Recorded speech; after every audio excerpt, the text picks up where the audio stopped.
La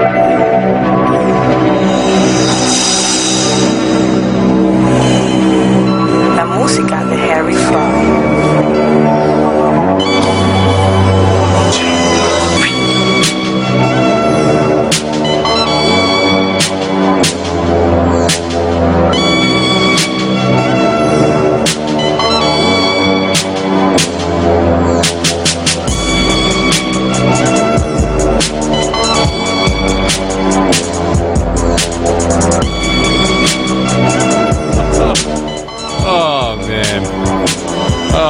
Welcome to the Sack Exchange. Boy, if we did the off-air commentary on air, oh God, we'd be Not good. off-air. All fired. All of us. Every single one. By the way, we all look like soccer players right now with our new uniforms, courtesy of Sports Hero. This is unveil. For those who can see on their webcast, I know. We got you wearing yours. We have Eagle wearing his. And here it is. Gorgeous. All three of you. Thank you to Sports Era, the proud sponsor of Flag Plus Football, and also the site of all the podcasts here. This is the Sack Exchange, the Div A, Div B podcast. Matt Kerouac. Yes. Looking very nice in your beard. Johnny Canuck look. Mike Aaron. I'm trying to... Anyway. PC Delarizzi and his usual producer spot. How's it going, folks? I'm very well. Eagle. Hope you enjoy that chocolate milk. And back from overseas, from the European tour that he did. Bonjour. Justin Blanchard, who, by the way, had, what, 4 TDs or 3 TDs? 3. Only 3. That's it. Bro, coming was off this the supposed to be plane. a European return? Because you know we speak that language here, right? Out of here. Yeah. Nice. Well, Blanchard had a fantastic game 4 hours into his escapade on FPF. All right, let's dive right into it here. Opening drive. We're going to the first game. Finest escaping with a 54-47 win over the Glads. Kevin Wyeth, 8 TDs, 1 INT. Frank LeBeau, 7 TDs, 2 critical INTs for him. Garrett Taylor with the game-changing INT in the end zone, which proved to be the game-winning play, essentially. No Cadmore, no Alex Neto-Pews. I'll ask you this, Matt Kerouac. The finest. How lucky are they to get away with a victory when they were down and pretty much were in trail and couldn't do anything up until that point with Garrett Taylor's INT? Look, you keep bringing up the fact that their defense is leaky, and yet they still win games. So, shut up. I didn't know you played for the finest now. Wow. No, I'm just saying, like, you're going to ask if they're dependent on their offense, but of course you're going to be dependent. When their defense is on the field often because Kevin just keeps scoring. You're going to get tired. You're going to get beat. It's guaranteed. Okay. What do you want? I don't know. What do you want? No, they're not lucky. Even though Frank LeBeau had control of this game. Yeah, They were up 7 pretty much for... That's LeBeau's problem now, too. That's twice he's given up a game-losing interception in the end zone. Or momentum-changing. Or a momentum, whatever you want. Whatever. It's the second time. He did it against us, and he did it against the finest. That's right, and both I'll let losses. Tony Tibet. Yeah, Tony Tibet, notorious for doing that. Justin, I'll get your thoughts. You were there. You saw in person first impressions of the finest defense against a Glad's offense that put up points, however, could not close out the deal. Yeah, no, I mean, we were there. We saw it. I didn't get to finish it. Obviously, I had to go get ready for my own game. But, I mean, I really think that Matt pretty much said it all. I mean, it's an offensive game. You know, you have to put up points. I mean, Kevin is pretty much the best in the league doing it. He's been doing it for years. I don't see why they should be really worried. I mean, this is what the finest do. They put up points. As long as they keep putting up points, they have nothing to worry about. If I'm the finest, I'm worried because you look at their sack numbers. But you're not. No. I don't have to worry about being a finest member. Their sack numbers are not that great. They've been missing tackles, which you and I both seen together, and you and I saw on Tuesday night here, as PZ has seen as well. And you said that LeBeau cut up Keyshawn? Oh, man. It was like an ankle breaker. Like Calling you out, Keish? You know what it was? It was like Steph Curry when he broke Chris Paul's ankles during the regular season in the NBA. That's bad. Yeah. You're going to get a blasty from Keish for sure. Keish can't blast me. He knows it. No. He knows it.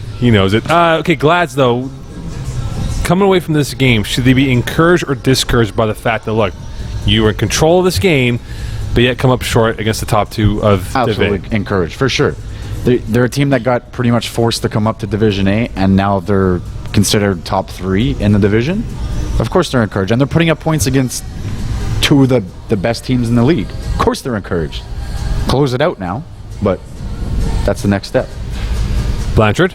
Yeah, no, that's really it. Like, I went back and I checked. I think last spring season in the playoffs, the Finest walloped them like 40 to like 41 to 13 or something like that. And in that regular season, they also got beat by double digits, I think. So this game coming in, they performed well. You know, they were there every step of the way. There was one pick that didn't go their way, unfortunately, but they know that they can compete with the Finest, and I think that's what matters most at this point. It's the regular season. We know that, you know, the top 5 are making playoffs. They're pretty much in. So come playoff time, they just know that they have to step up. Puzzles, any quick thought about this? No, I mean, obviously, look, you stay with the Finest all game long, lead for a good part of it. What I will say, however, is if anything in this game is going to have them somewhat discouraged, it is the fact that, like you said, it's a couple times now where they just can't close out the game. So heading into playoffs, that's really what separates you. As you said, Justin, right now in the regular season, it's not a big deal. But if you can't get that fixed now in the next 5 or so weeks, it's going to plague you in the playoffs, absolutely. Can you imagine Marco Masiocha doing that to Keyshawn Thompson? Oh, God. Do you know who I am? That's what he would say to him. No, I am. I'm a two-way player. And enter swear word. He didn't actually say that. Darren's just a liar. Yes or no, guys. Glad's Finest, can we say they're the 2 and 3 seeds at least in the playoffs right now at this point? Absolutely. Yeah, 100%. Yeah, we all agree with that. All right, Monsters Commission, both losers, tying 26-26. Rod Mashtab, 4 TDs. Zan Simons, 4 TDs. Ryan Arady, our very own Ryan Arady, 105 yards and had a great game. In your mind, I'll start with you, Justin, was this a trap game for the Monsters, given that they've been romping through Div B and come up against a commission team looking for their first point, let alone first victory? Yeah, I mean, I guess to a certain extent you can say that. I mean, you know, I'll be the first one to admit in my own article, I just thought that Monsters were just going to roll over them. And that's clearly not what happened. And I think Monsters knew coming in, you know, we're the better team in our mind. We're gonna come in and, you know, kick some ass. And that's not at all what happened. But I think it was a good lesson for them, though, honestly, that it came at this point in the season. I think it's better that it happened now, obviously, than later on in the season. I think they know not necessarily to come in and be necessarily overconfident. No matter what team it is, you know, you have to come in and compete. MK, the real MK or the fake MK? The real one, but or MK 2.0. But I feel like I'm a bad luck charm. Why? I jumped on the Wolverines wagon early on. They sucked it up. Yeah. And now last week I said I'm on the Monsters Oh, that's wagon. true. Right, Yeah. right. Yeah. Come on, man. He's a terrible person. You're making peas look good. Please come on the that's hard. Darksiders bandwagon next. I really appreciate that. Please don't. I appreciate it. Don't. Yeah. Just a quick side note as to something that may have gone a little under the radar. I talked to Brian Nguyen of Commission after this game. He told me it was obviously his first week back. He is similar situation to Justin Blanchard, where he decided to abandon his team for several weeks. But upon his return, it was. He is the defensive play caller of the team, so it was the first game back where Commission's defense was sort of playing into the system that we recognize them for. So I think going forward, we won't be able to look at Commission as a team that will roll over, but one that will be competitive in a lot of games moving forward. Going to the second half of the year, Commission come out with a single point. Are we going to see, and you made the point with Brian Nguyen's defense of calling for this team here, I'll start with you, Maddie. Are we going to see now a Commission team that's going to potentially steal wins away, given how they went toe-to-toe with the so-called best team in Div B? I want to say yes, but I feel like if I say yes, they're going to lose. But no, I think that with this guy adding to the defense that they're normally used to, that they should start pushing forward, and they're going to get the chemistry back, and I think they're going to do well. Maybe not.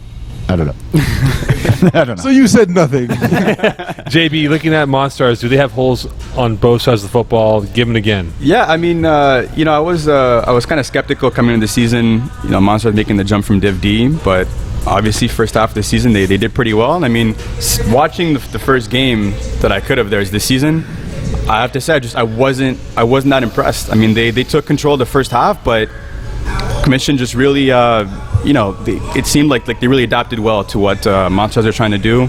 They shut down a lot of the deep stuff in the second half. Rod got sacked, you know, I think a few times. Overconfidence? Maybe. I don't know. It really just seems like. For those that don't know, Rod Mashib has a lower body injury as well. Okay. How do you know that? Sources. Well, you know, you still have to come out and play. Like, I mean, I didn't see anything that would provide a solid excuse for Monstars' loss from Rod specifically. They were missing Isaiah Allard in this game, and that's a big your playmaker boy on right their there. side. Future R&D, maybe? No comment. D-boys, maybe? Who knows? Whoa, deep, relax. I'm just saying. Isaiah Allard can be the Relax. hottest name right now who can make the jump up to Div 1 and Div 2 next winter. 6+R win a close one over the Wolverines, 39-38. The big storyline, Dean Dimitri once again coming up with a big game-ending INT to finish off the Wolverines here. Tony Tibet, 191 yards passing, and of course Fred Vien, 6 TDs. If you are Tony Tibet, Matt Kirak, how frustrated are you given that again? This is the third time they had the opportunity to win with 5 plays left, and yet come up short once again. I don't know. Honestly, I'd throw the ball with my left hand at this point. But he threw for No, I'm almost saying 20 yards, just on though. like that last little play. If you Right. have 4 plays left in the red zone, throw with your left hand. Try something new. I mean, no, I wouldn't advise that for Tony. But it's a tough situation to be in. I think they're 1-4 now, but they know that they can compete. They were there. It was play after play. We would score, they'd come back and score. We'd score. It didn't end up well for them, but it very easily could have if Dean doesn't pick off that ball. If only someone could stop Justin Blanchard from scoring. Here we go. Here we go. No, 3 TDs first week back. Only.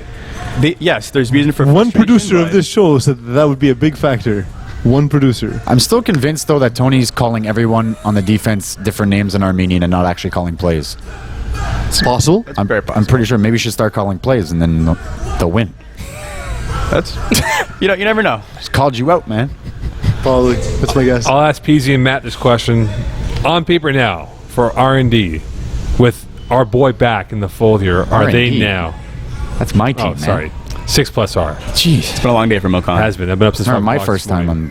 time on With podcast. Justin Blanchard now with 6+R, guys, are they now the heavy favorites because they add a legit weapon like him who can score and maybe, just maybe, turn the tables in favor of them in the second half of the season? I'll say because he's here, no. No, but yeah, definitely, 100%. But like we were talking before, he might not even take over the rushing position, which I think is stupid. That's your position. You take over. Hey, man. You do what you do best. Team first. Yeah, exactly. Hey, I don't know. What I will say is, on paper, I would say that 6+R would be the first one. However, on the field, that isn't the case. Because even with Justin Blanchard returning and scoring 3 touchdowns, this is the third win by only 1 point. So he has a win. I'm about to say absolutely, but that, again, it's not postseason fun to me. It's you're letting teams into games that will eventually come back to the Week 5. Just to clarify one thing, for Division B this year, guys, as we all know, the playoff format is top 8. So these are the top 4 divisions, the best 8 records that will get in. The first place of the conference doesn't get through automatically. Top 2 will have, division winners will have the top 2 spots. Okay, that's right. And then 3 through 8 will be the best records from that point. So we could have ourselves a juicy matchup, maybe in the first or second round of 6+R against Your Darksiders. Perhaps. I mean, being the division winners that I expect us to be, then yeah, possible. Fair enough. Fair enough. Coming up next, we'll do our mid-season report cards. Matt Kirak, Professor Matty or Professor Kirak? Neither. They both suck. Mr. M. Yeah, Mr. K. Yeah. I'm done with you. Stay tuned. It is our mid-season report cards as we approach the Week 5 ending to the Week 6 opening this Sunday. Stay tuned. Feel bad for those who just listen. We'll see your face. Exactly. Yeah. Calling the Audible has been brought to you by the English Montreal School Board's DEAL program. Distance education for all learners will allow you to obtain your high school diploma or prerequisites for SAGEP or vocational studies from the comfort of your own home. It's never too late to go back to school. Learn anywhere at your own pace and get your diploma. Call 514-788-5937 for information or visit www.distanted.ca for more details. Welcome back to the Sportier Cage. What is the slogan for you, PZ? If it's in the cage, it's in the game. It's in the game. I remember. I refuse. I change the order every week, so That's EA Sports, by the way. Yeah. it's in the There we Just go. completely rip off ESPN. Yeah. 100%. My whole career is ripping off other Big people. thank you to Sportier for these gorgeous T-shirts that they made for all of us here. 2 of us are actually 3 of us are wearing it right now. Simon Dagenet Funny. in the bullpen. Why do you have a number? You don't even play football. I know, I don't. I don't know why. Okay. Anyway, Two-time D1 champion. Anyway, let's dive into the midseason report cards here. We're at the halfway point. A reminder now for all Division A, Division B teams, you need 5 games to be playoff eligible. So that means if you want to add a player, they have to play from this point onwards to be eligible for the playoffs. Got it? I'm looking at you, Kirak. We're not adding you. That's for damn sure.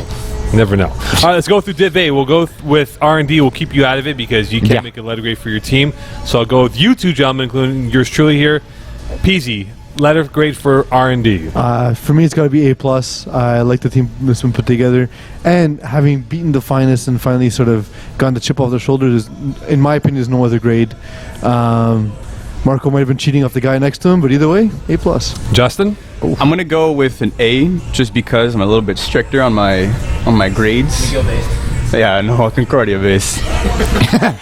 So what does that even mean?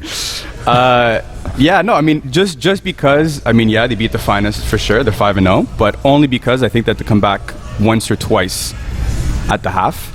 So it's just not So they not show perfect. strength and character. It's just not perfect. That's all it is. This is obviously the best team, clear cut, that's for sure. But it's just not perfection. That's all it is. fair. Good, solid A. You made the point about coming from behind against Legends. Let's not talk about that game. Albeit the Legends had no one there. They had literally scraps playing, Yeah. like garbage cans playing for them, and they're up by 1 We at halftime. dumbed ourselves down, okay? So you're saying All the right. Legends are dumb? No, I'm just saying you. They might be. I've never They tested had their 5 IQ. guys like 5 minutes before the game, and it gets in your head. You're going to be like, wow. Okay, fair enough. They're 4-1. I'll start with you, Mac, for the Finest. I'll give them an A, but not an A+, because of their leaky defense, as you put it. Yes. But they still win, so it doesn't matter. It could be a flood very soon. And I'm not giving Kevin Wyeth an A+. Too bad, man. He looks mortal this year. Peasy. So what grade would you give to a team that you absolutely just expect? Because like in my articles, for example, C means you're performing as expected. So like it's hard for a team like the Finest to get A or A+ unless they're winning by 30 Okay, but then wait a points. minute. Would you give like the top team a C? Absolutely. If they're performing no better than expected, absolutely. Okay. It's the curve, the PZ curve. All right. You get an F. The bell curve over there. No, but but aside from that, okay, let's use, let's say, just A meaning really good and F Yeah. being Simon Dagenet. Then what we'll say is I'll give the Finest an A- because as Mo Khan says every week, it's the worst roster ever since he left. Every year is the Every worst year's what he roster. says. But is it It's really though? regressed Like, since I left. I mean, how It's what many? he says every season since he left, just because he's not on the team. It's- That's the thing he does. It's the same team every year. They change like 1 or 2 guys. For the same level of play. Anyway, like- just But don't worse. even bother. You're going to learn something. Do not bother with Mo Khan. Mo Khan, man. Your letter, please, Justin. I have to go with, I'd say, let's go A-, just because. You one-upped us? Yeah. All right. A B. A B. Well, for no, the no. Finest. I want A- as well. Oh, A did you? minus, A. Yeah, just I give him A-. a B. All right.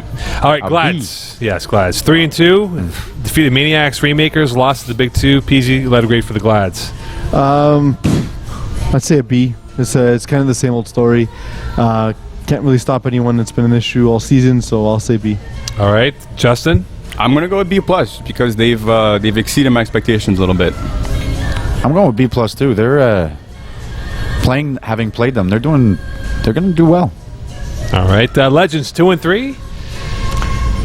Mac Hirak. I don't know. We didn't even play the real team last week. So incomplete. C+. Incomplete then. Incomplete. Yeah, an incomplete. Hand in your homework, Legends. Hand in your homework. Justin.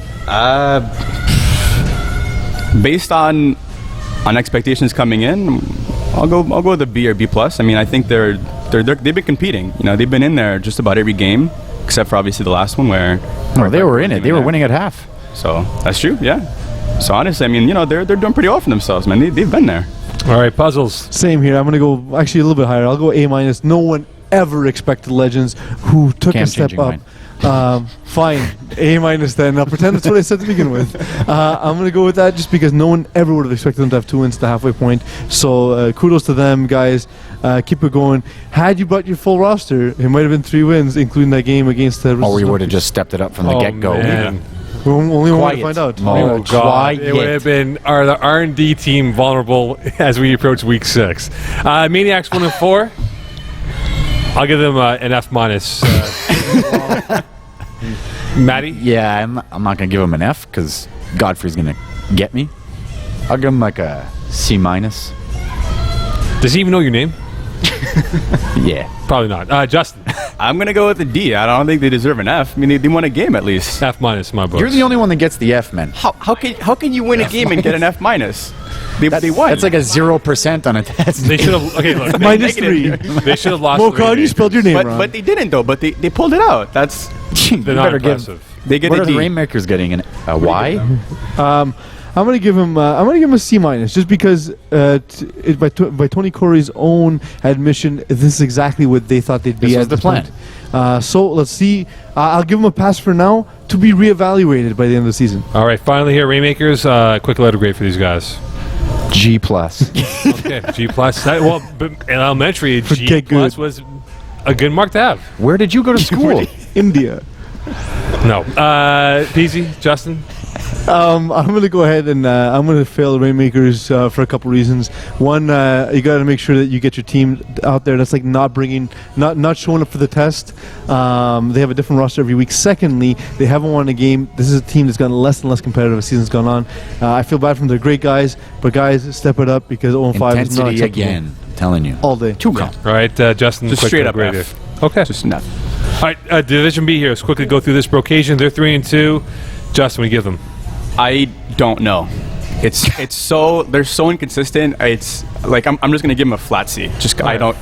One week they're amazing. The other week they're sucking it up. Maddie. I'll go with C also, just because Phil Cutler's not listening to me. I told him what to do. It's feet. His feet. Feet. Stop moving. Not that fast anymore.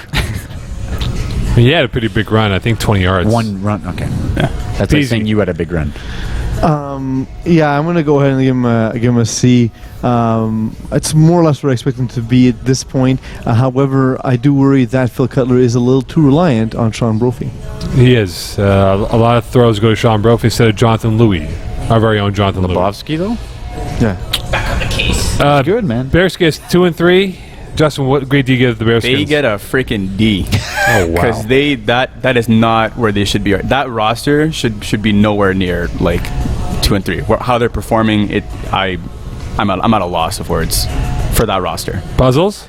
I agree. They're kind of performing as Simon Dashney does when the lights turn out. But I think that I expect so much from this roster. It's probably top to bottom the strongest roster in the division. So I'm going to go ahead and say D. All right. I'm going D2. Also, whatever. Okay, this is our favorite team here. Lightweight. Maddie, I'll give you the honors of bestowing. Because Simo's Simon. sitting right there, D minus, because of his stupid play calls in the huddle. Okay. There you go, buddy. There you go. Let's go, PC.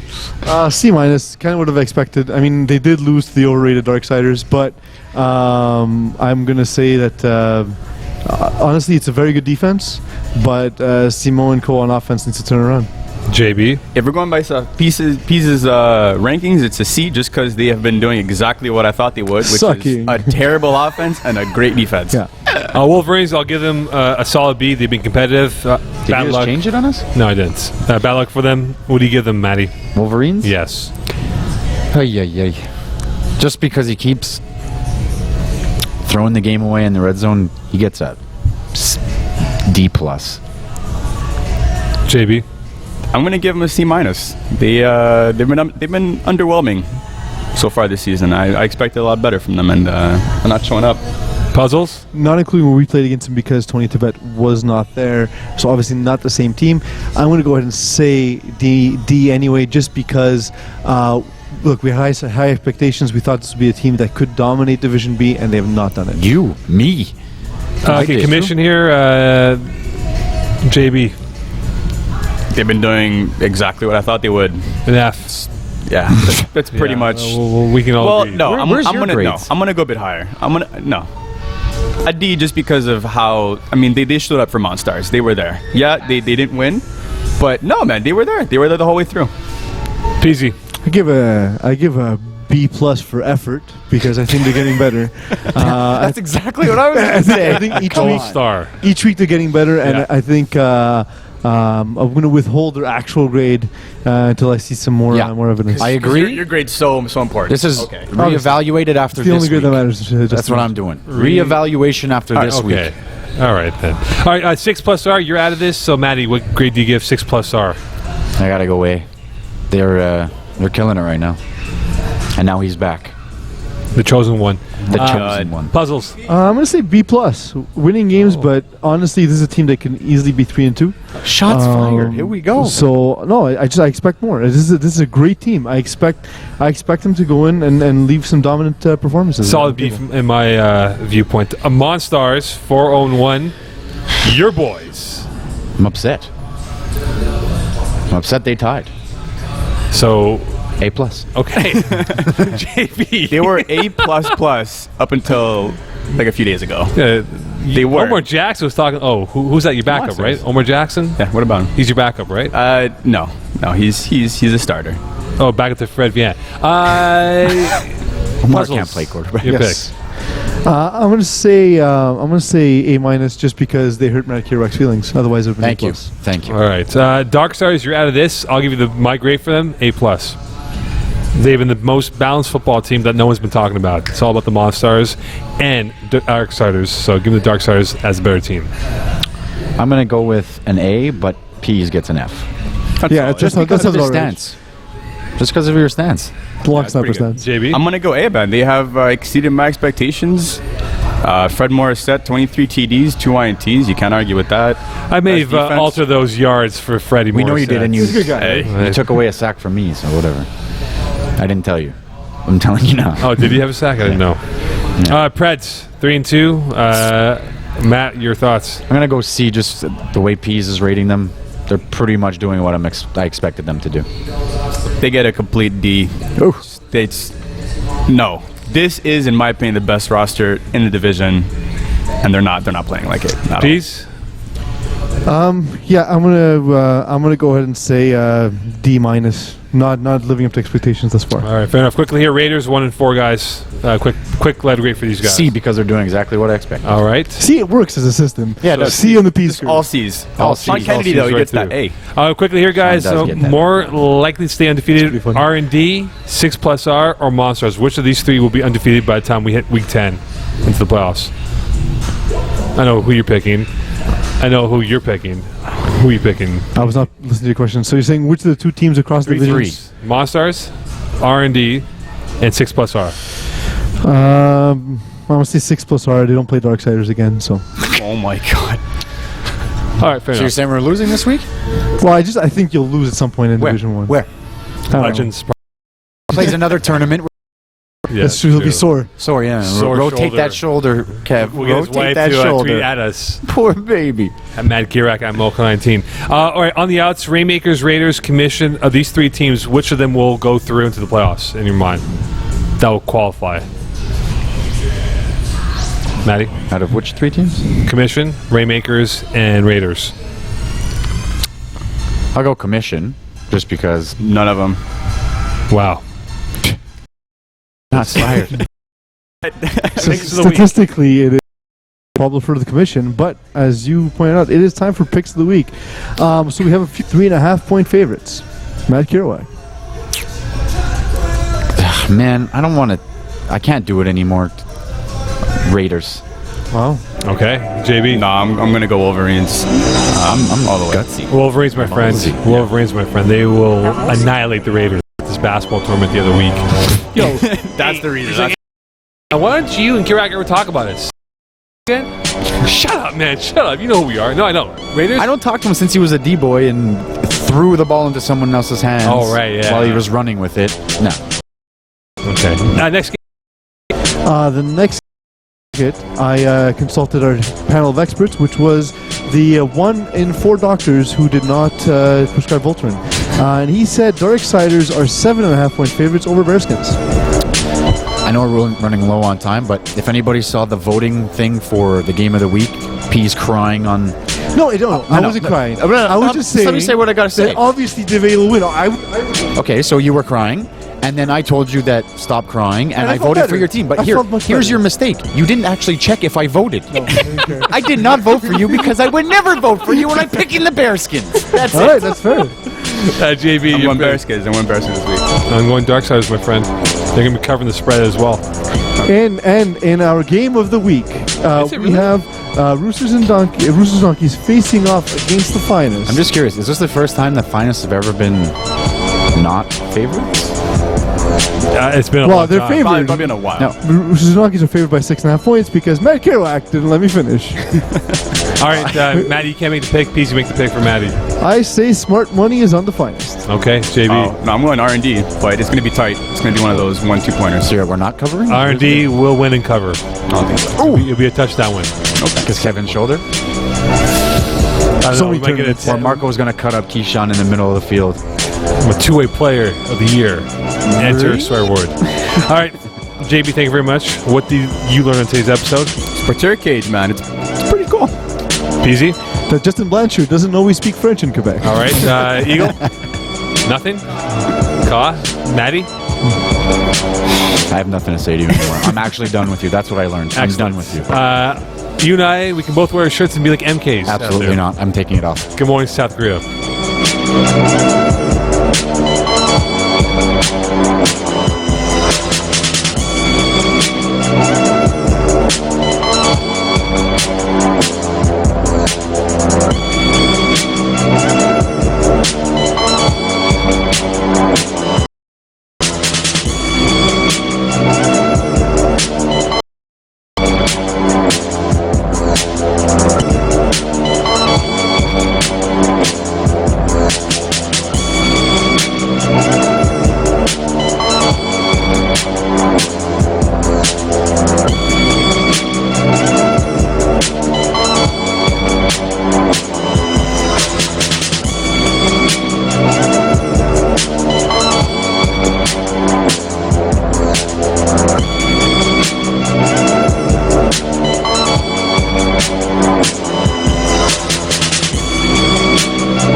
and it's a day that I'm certain my guest at this time will not forget.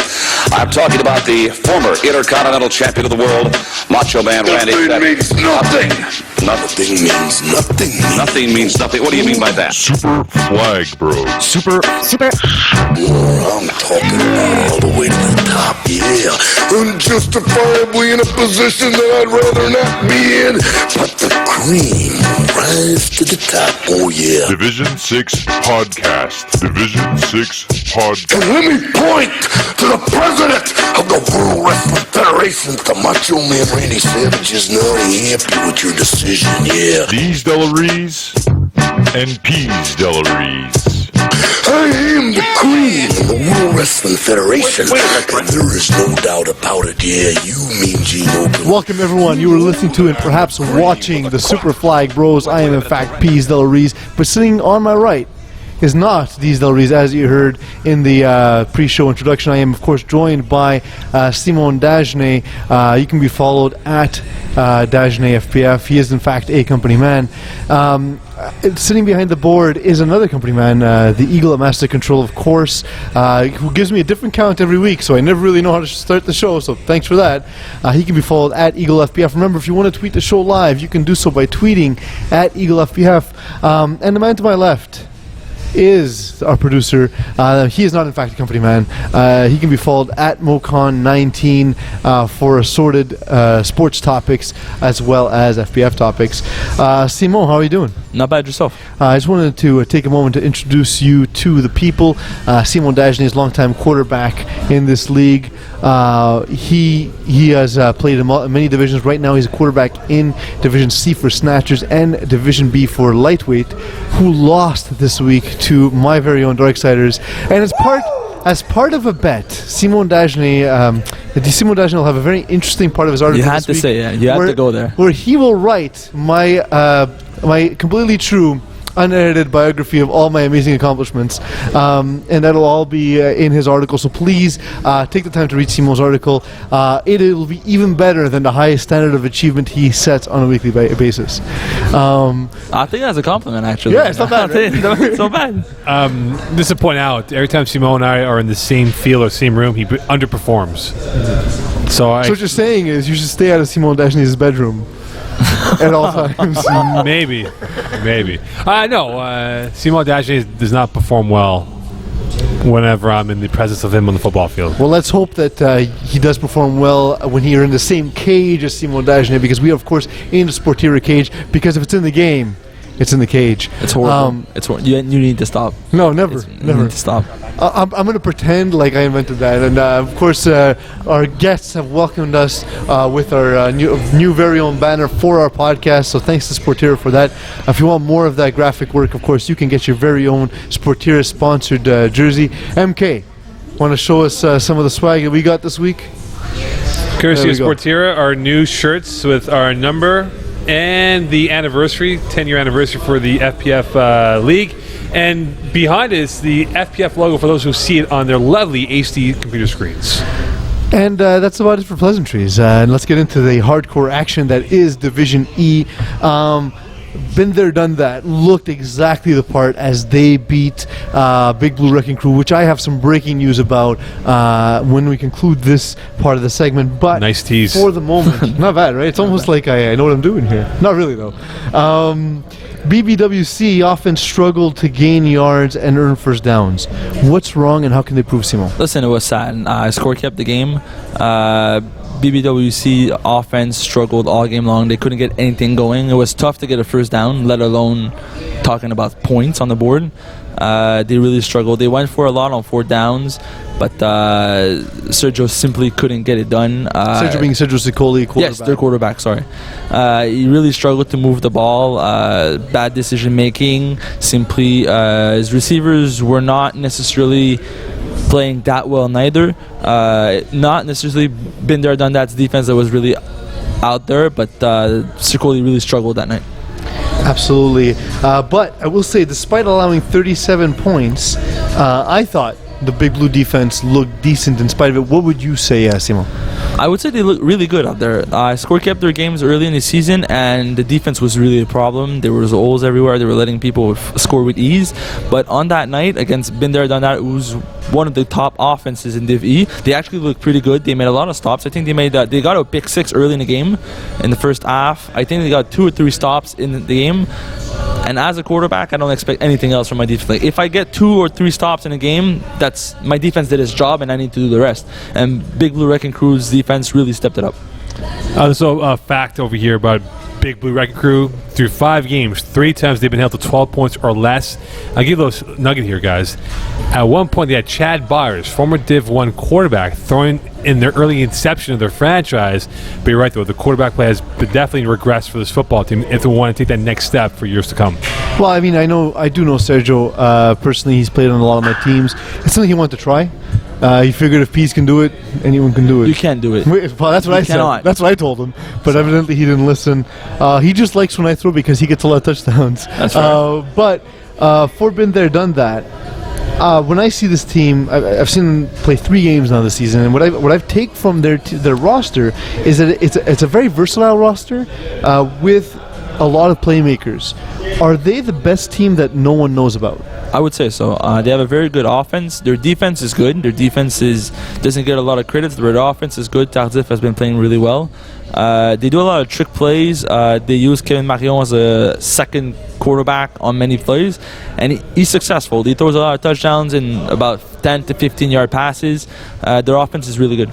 That's fair. Honestly, we talked about during the game that we both felt that they had a couple of really good receivers out there. I actually, the guy I pointed to and I said was a gentleman named Lavoie. Yes. MK, if you can give me that full name, that'd be great. Number 17. Yes, I have it ready for you guys.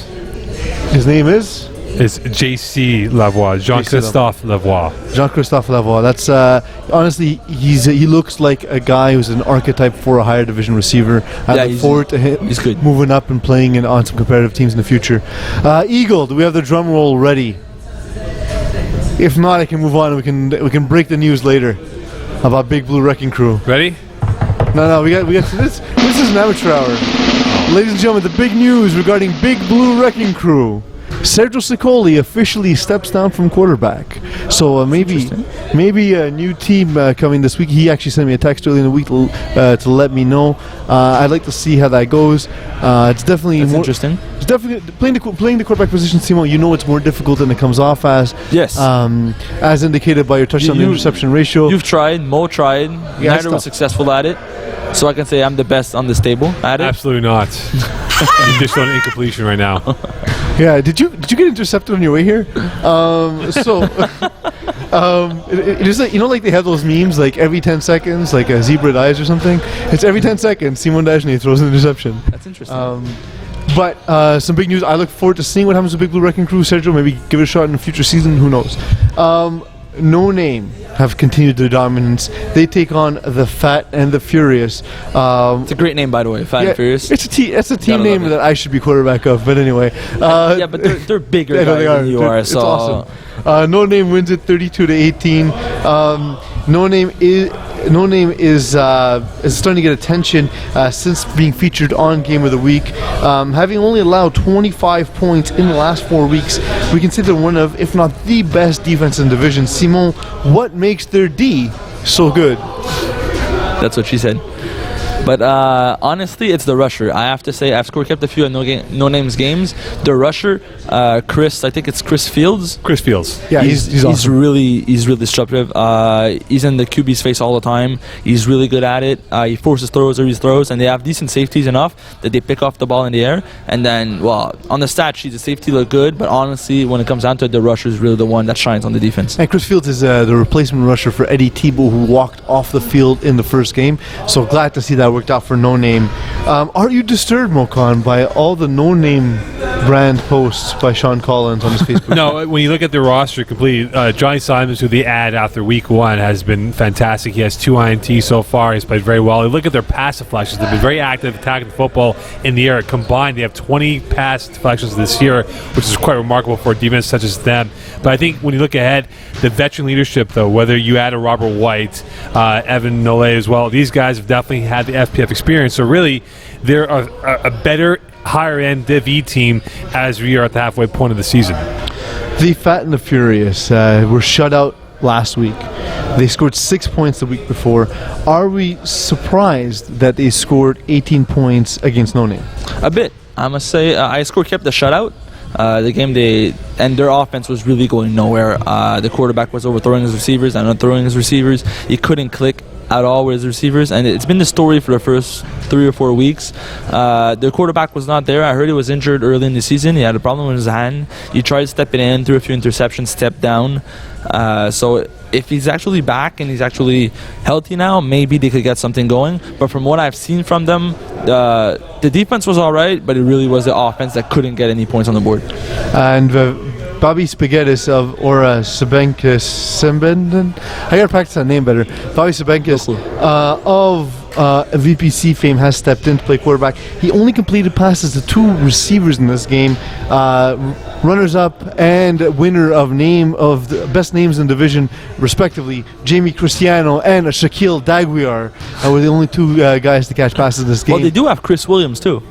Yeah, there we go. So I mean, they do have Chris Williams, who's a really good player. So, but yet that's all we see on the stat sheet. So, I mean, what would you recommend to a team now that's only completing passes to 2 receivers? I would tell the quarterback to try to trust his receivers, trust other receivers, to actually look at other guys and test it. You know, at this point in the season, you need to try something new. That could be something new. Instead of completing to only 2 guys, complete to more guys. Try other receivers, see what happens. What about you, MK? What do you think? I do agree with Simon to an extent here, but remember though, at this point, you should have your offense and defense figured out. You should be going in the next half of the year with your guys set, because if you start experimenting now, you have issues going to this second part of the season. Absolutely. And a team having some trouble as of this week is Falcons. They get beat up by the Smash Bros. 50-12 was the final score. In his first season as quarterback, Jonah Cohen has thrown 27 touchdowns and 2 interceptions. That's ridiculous. How can you account for his early That's success? ridiculous. Well, he's good. He's good. I've seen him play. He's good. He has a good arm strength, but honestly, his receivers are fast. They're beating the safeties. They're beating the defenders. It honestly feels like they're playing against nobody. Their Smash Bros are honestly just throwing the ball, and there's no defenders nearby the receivers. It's like playing on a field with no defense. I score kept their game quickly here. Fantastic defense here. Eddie Russo had a monster game, 5 TDs in the victory. Well, I was going to say, Eddie Russo's normally a role player. He is. But he got 5. He exploded for 5 touchdowns and 5 catches in this game. And he had 6 combined TDs because he had a fantastic game on defense as well. I mean, their defense played fantastic. That's absurd. I believe 3 or 4 TDs in that INTs, in that victory over Falcons. If they're able to carry that over for the second half of the year, they're going to be a tough outcome playoff time. Simon, Eddie Russo, great player or great night? I would say great player from what I've seen. He's steady. He doesn't necessarily always get the stats, but he's been stepping up his game better and better, and I expect him to keep having not necessarily these kind of nights, obviously, but good nights moving forward in the second half of the season. Speaking of these kinds of nights, Dylan Garber had a Simon Dagenet-like outing, throwing 5 interceptions. With experience, it doesn't happen to me that much. With experience of this kind of game, with immense experience of having such a terrible game, how does one recover into the next week? It honestly depends on how the interception happened. Is it because you literally threw 5 times in the defender's chest?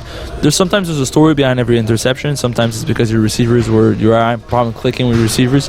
There's always a way to improve from one interception to another, and as you step into next week's game, you should try to look at every interception you threw and what happened and how can I improve from this. Like, what can I do to avoid this situation again? He's regressed. I've watched Dylan Garber since the KGP Light days this past winter season, and it just seems like when he throws that first INT, it just kills his confidence. And he's regressed every pass that he's thrown since then.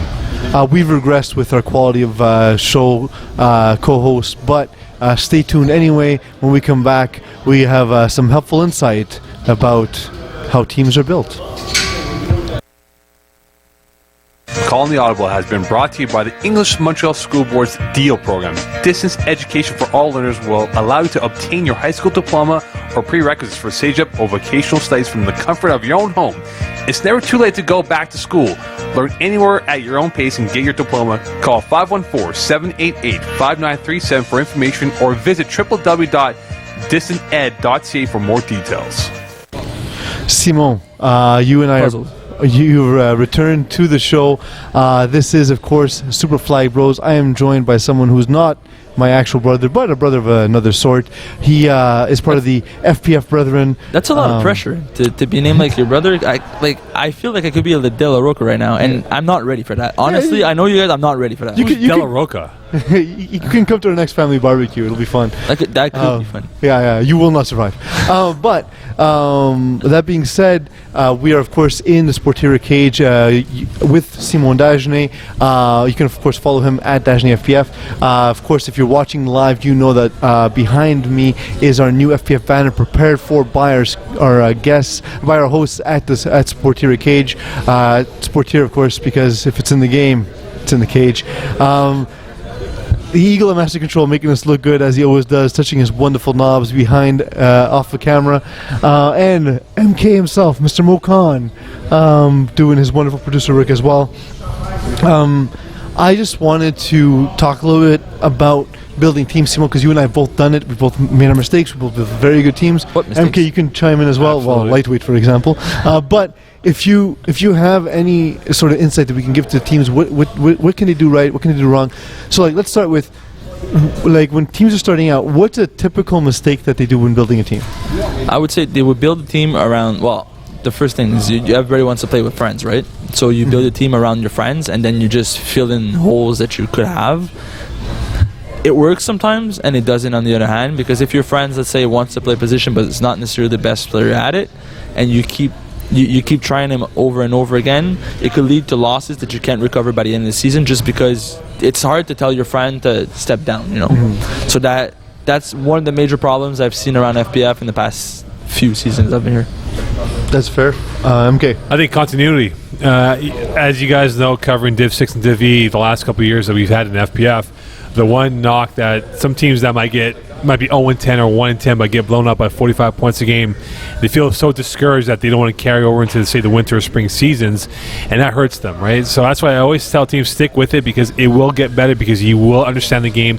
It will slow down for you to figure out where people should be on the football field, offense and defense speaking here. So I think teams have to stick with it and just be patient with what they have and build with what their nucleus could be. Absolutely. For myself, my first season, our team went 1-9. Punch but panda. It wasn't discouraging. It was just 0-9-1. My mistake. 0-9-1. Can't even win a game. Yeah, and you know what? It didn't discourage us. It just showed us what we need to do to get better. And shortly thereafter, we're a playoff team and so on and so forth. Simon, what about your first season in the league? What was that like? My first season was a very long time ago. I didn't build the first team I played for. What about your first team? The first team you built? The first team I've built was a bunch of friends of ours that played in high school together. We decided to move to FPF. How'd you do? Some had a few not so bad. We made it to the playoffs actually in the first season. We lost to the team that actually won it all. It was winter 2011. Outlaws won everything.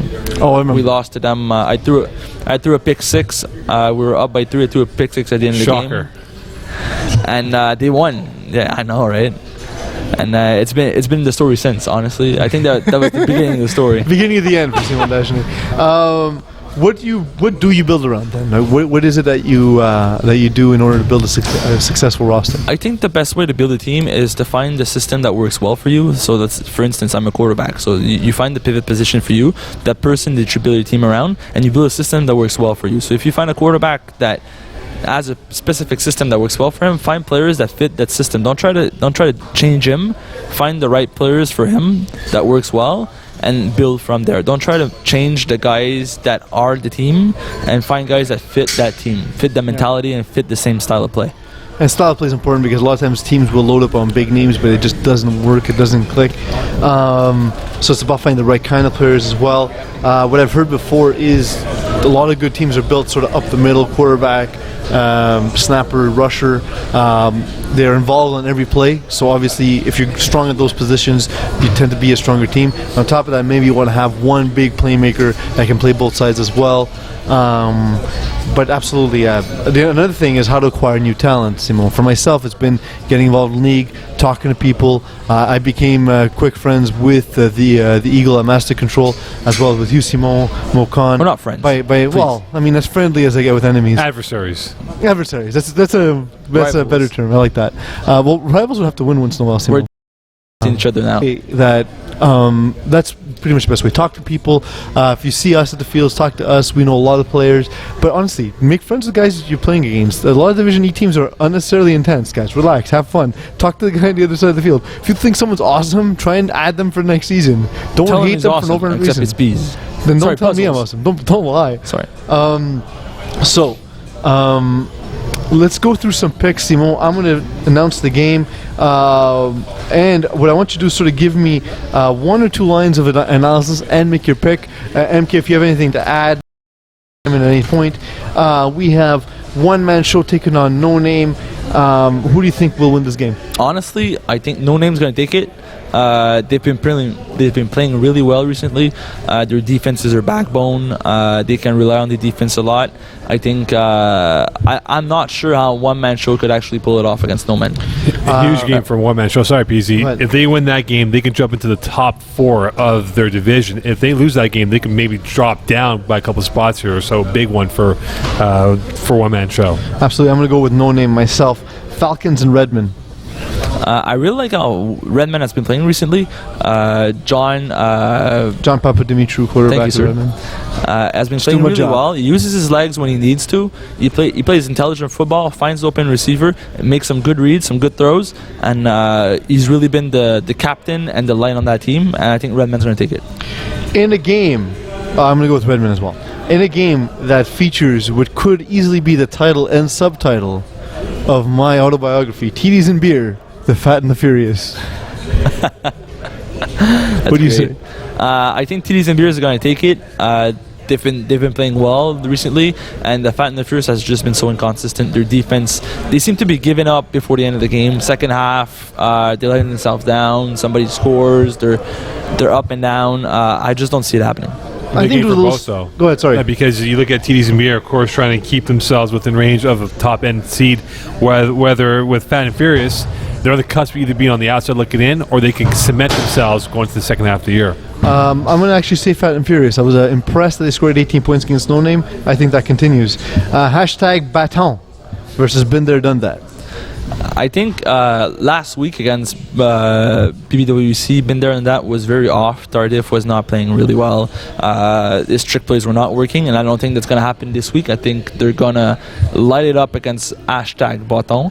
I really like Been There and That. The way their offense works, they never discourage, and I think they're a better team. Well, you look at hashtag Baton, right? They're 0-4 as we speak. Look, they could be in the playoffs with a couple wins away, but again, for what they have to, who they have to face, this not going to happen. Reptile versus Mammal as kittens. You didn't know Reptile, did you? No, I did not. There we go. Sounds like No, it's a Mexican water lizard. Really? Absolutely. Or are you just making stuff up? No, you guys do the same things. Well, is the D's role of your job? Ever heard Science Seasons podcast? I have, but anyways, I would say Fuzzy Kittens might take this one. I think they might have 3 week, and I think this might just be the week that get that their momentum going. Fuzzy Kittens and Axel Los Guapos. Again. Better team than Liz. Yes. Also known as a salamander or a Mexican fish is a salamander. Yeah. Like a barracuda? It doesn't really count as something. It is not a fish, but an animal. Earlier? I really was Jean-Guy against FOTC. Jean-Guy against FOTC. I think FOTC, because they're more organized, they know what they're. He seems to lose their temper flare a lot, and as soon as it could go, I would give it to FOTC. You say a team named Jean-Guy loses focus, but I will also go with. I just think it's a but one notch above FOTC. Smash Bros. Mile Public House. Yeah, that's the good. But to be honest, Mile Public at half, 1918, something like that, they couldn't keep up. Been improving a lot the past 5 weeks, so let's give them props. They have a different more to like 7. It's a lot, but I just don't see it against Smash Bros. I just hope it's not going to be a blowout. I think they'll look a bit like Mild Public House in this one. It's Miles Public House. It's a restaurant. I know, but do you know anything ever at all? I'm trying to make a pun. You see, they'll be mild and not. It was horrible. Yes, absolutely. And I think Smash Bros will come away with it easily. Royalty take on a new quarterback of Big Blue Wrecking Crew. Who do you think takes this one? Listen, it really depends on who the quarterback is. We all know it's a quarterback-driven league, so it really depends on who your quarterback is and can he get it done. If the quarterback gets it done, because he does have the receivers. I mean, Big Blue Wrecking Crew, honestly, and now Sergio Sicoli being added to the receiving. These guys are enormous. Honestly, like I don't get how you're not balls every play. They're like my leg. Your leg power would give you the Tiger business stash with a push-up restaurant in Indian. Mohan Brothers do fantastic food, by the way. Give me the Tigers. I enjoy their food. I say Tigers just they've been playing so well this season. The Luna Goose Gates don't play well. Just come on strong. Final thoughts. Not as funny as you. No, I look incredibly funny. But I will say, for my Thursday lesson plan, for those Division E players who have not seen the week, I know it wasn't your vision, but absolutely check it out. We've added a new camera. It actually looks like you're watching dudes. It's kick-ass. Yeah, it's great, honestly. FPF continues to push every single. That's it for this week. See you at the field. Don't see you. Okay. Don't forget, we have to play every game to be eligible for playoffs if you add new players for Div E. That's the one thing we have to clarify for Div E. And remember, bye.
For those who don't see me or hearing me right now, welcome to the You'll Never Walk Alone podcast.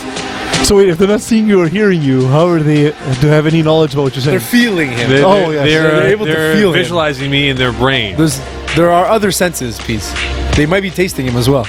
By the way, a warm welcome home to Joe Gomez, the next Liverpool acquisition, the 18-year-old defender. Liverpool thinking outside the box. If I don't know who these guys are, then I don't think we should talk about it. Exactly. Before we make me look stupid. Before we start off this show, big thank you to Sportiera, a proud sponsor of the FPF brand, for hooking me up with my pie T-shirt on. Pie. It's TT. Yeah, I saw that. They really no space. 3.16. 3.14.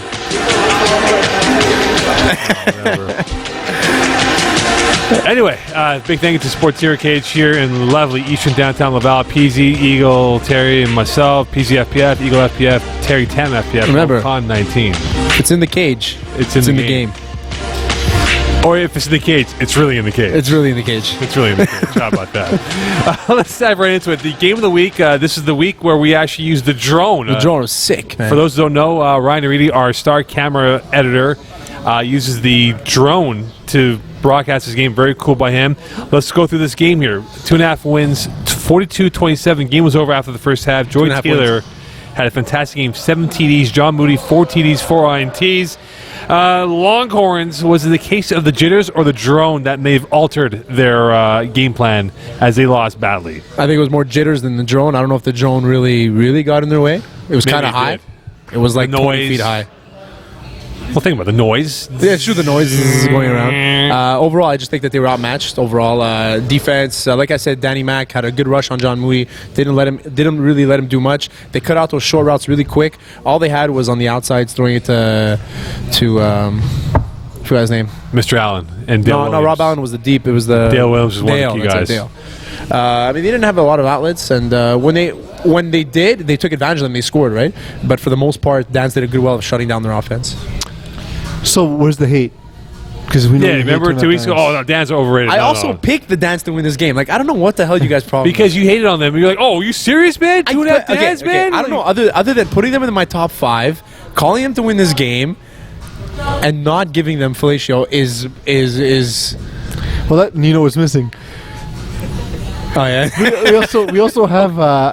Does the Eagle at Master Control want to share what he thought about 2.5 Dans? I was telling Peasy in the car ride on the way home after my win against him.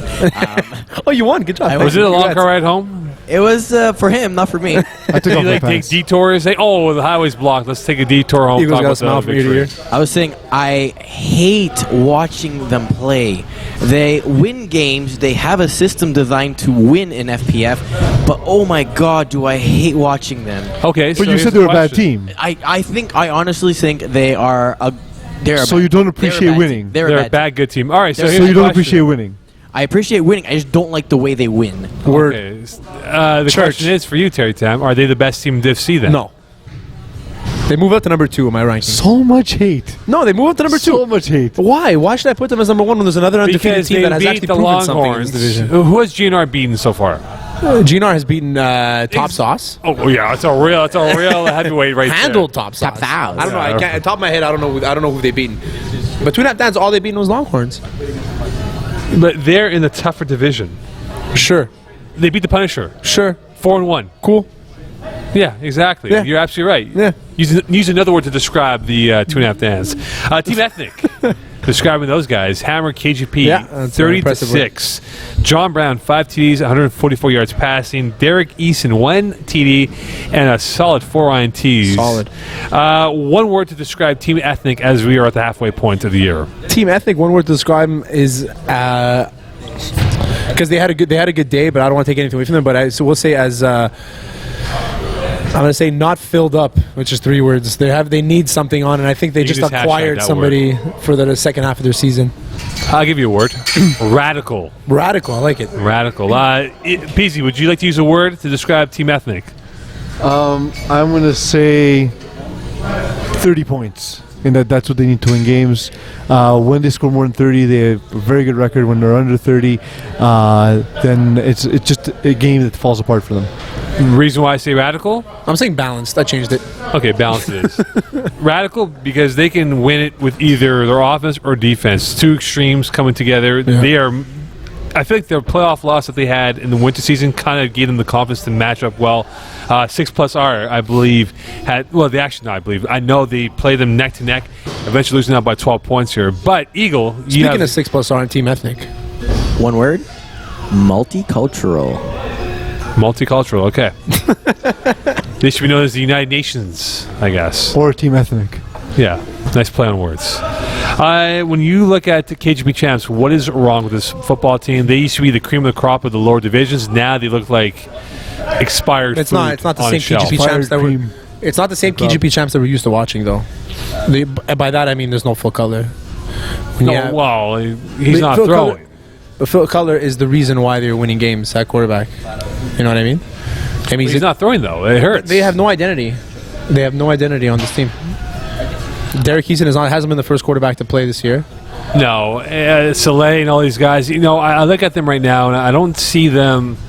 They just look lethargic out there. Yeah, they don't look like they want to play. They're just physically there, but mentally they've checked out. Yeah. It seemed like it's been the case since week 1, week 2 when I score kept their game, and it just has not been. It's been a miserable season. I think Phil Cutler ultimately would want to quarterback this team than what he's doing right now in Division B. And with Brocasian, overall, I just think that they need to find some sort of identity to get some wins now because it's not looking good going the second half of the season. That's for sure. Yes or no? Do we include Team Ethnic guys as an outside contender to maybe and be a playoff? Maybe I see another 3-2 going that way, finishing 5. I see them outside into the playoffs. You guys know who they added? Really? No. Fresh from France. Yeah, that's what I heard. La Resistance over here. Just in case you didn't know. Which he talks about incessantly. Yeah. He works into every conversation as if he went to Harvard. Yeah, so I went to France. I was also finals MVP a couple years ago, and it's Justin Blanchard for anybody who doesn't know. Played football for Marseille A&M. Marseille A&M. He might be playing this year for the team. I think so. That's gonna help him a lot, especially with John Petard on the team. It's a good one-two punch. Petard's a great receiver. He had over 100 yards in the victory. STL Hammer Key Portlock 40-19. And for those who saw my Facebook posting, this show is dedicated to STL because apparently we give them no love. Terrence Adams, this is for you, pal. 2 thumbs up. I didn't even know they told you that, and I had even mentioned that we should talk about them because they're a really good team. 5 TDs for Dylan Taylor. What makes STL sneaky good this year, Terry Tam? I think the fact that Dylan is very underrated and they're spreading the ball out very well. I mean, guys with like James Nowakowski and Jamie Ojea getting over 200 yards each, and with 5 touchdowns each as well. That's crazy in the first 5 games to have 2 receivers dominating that much. I always say successful teams down the stretch need to score 5 touchdowns or more to stay competitive. In the last 3 games, they have scored more than 5 touchdowns and basically destroyed all the teams they played against. Yeah. So definitely worth notice. I think, look, it's their defense is good. Ojea is fantastic. Terrence Adams is playing much better now than he has ever. But I think it comes back to Dylan Taylor. I mean, is it the good or bad? Dylan. Dylan Taylor. The 5 best rappers alive. Dylan, and Dylan. That's from that P. Diddy show, right? Yeah, that's right. 5 best Making rappers the alive. band. Making the band part 1. Part 1. Chopper, where are you at? But look, I think for Dylan Taylor, is it the good or bad Dylan Taylor that shows up? If he doesn't play well, this team regresses dramatically. But if he's on point, very tough team to beat, and they've shown it a few times. I'm calling Dylan Taylor CCC, calm, cool, and collected. I mean, that guy's calm. He has I feel like he has no pulse. He just chills. You like that guy, huh? Yeah, he's good. I played a few series with him in Division B this year, and pretty impressed. I had no idea he was a quarterback, and now I see him, and he's good, man. He's yes, good. Eagles. Before the break. You guys can't hear this, but there's no love for STL playing right now. Oh, you're playing what, Nelly's Welcome to St. Louis remix, or what's going on here? But STL is for Saint Laurent. Yeah. The Spartans. No love. Represent Saint Laurent, best city in the world. It's Eminem. Coming up next, we'll talk about the mid-season report card. We'll get Terry's letter grades, whether or not STL will get an A++, and who was the best rapper alive? Find out next here on You'll Never Walk Alone.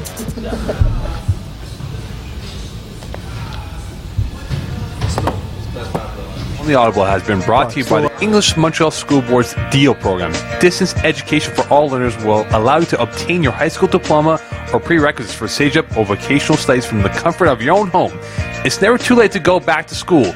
Learn anywhere at your own pace and get your diploma. Call 514-788-5937 for information or visit www.distanted.ca for more details.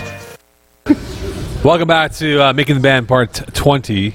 As Terry Tam puts on his FPF shirt, courtesy of Sportier here in the lovely Sportier cage in lovely Eastern downtown Laval. We're not in Laval. You said that twice this show. East End. We're not in Laval, man. How did you get here? We're close to the toll. I don't know, man. I've been all over the place today, man. East End, here, LaSalle. I've been everywhere. When Mo leaves NDG, it's all over the place. Well, when you pass at DeCarry, you're like, whoa, where are we at? Mo, I work downtown from Saint Laurent, and I go see my grandma on the West Island. I travel. picked you Like up a 5-minute radius from your Yeah, house. pretty much. Like this. You take that Saint Laurent train, huh? Yeah, Covert Sud, all the way to Pas Bonaventure. Yeah. 5 Terry minutes. Tam huh? is the Saint Laurent train. Yeah, For it those is. knowing his nickname. All right, it is now time to do our mid-season report cards. We'll go through division by division. We'll go a little bit in depth with certain teams and fly by the other teams that we think are irrelevant. Word. Let's go with the East Division here. The 2.5 Dans, Punisher, Zoo, Cream Team, Elvis Finest, and Pats. Those are the teams. A key note, the Dans are 4-0 in this division here. 2.5 Dans, letter grade, and why? A. Why? Because they're 5-0. Soccer, I thought it'd be like a B+. I was leaning more towards a C-, but I couldn't really justify it, so I put them an A. I give them an A+. They've been playing great football. Whatever, you don't know They've anything. knocked out the Punisher, the Longhorns, 2 playoff-bound teams, 2 teams that will go deep in the playoffs. Need I say, they've been awesome on defense and on offense. They're an A+. PG. I want to give him an A+, and I'm just looking at the statistical analysis that says, Terry, shut up.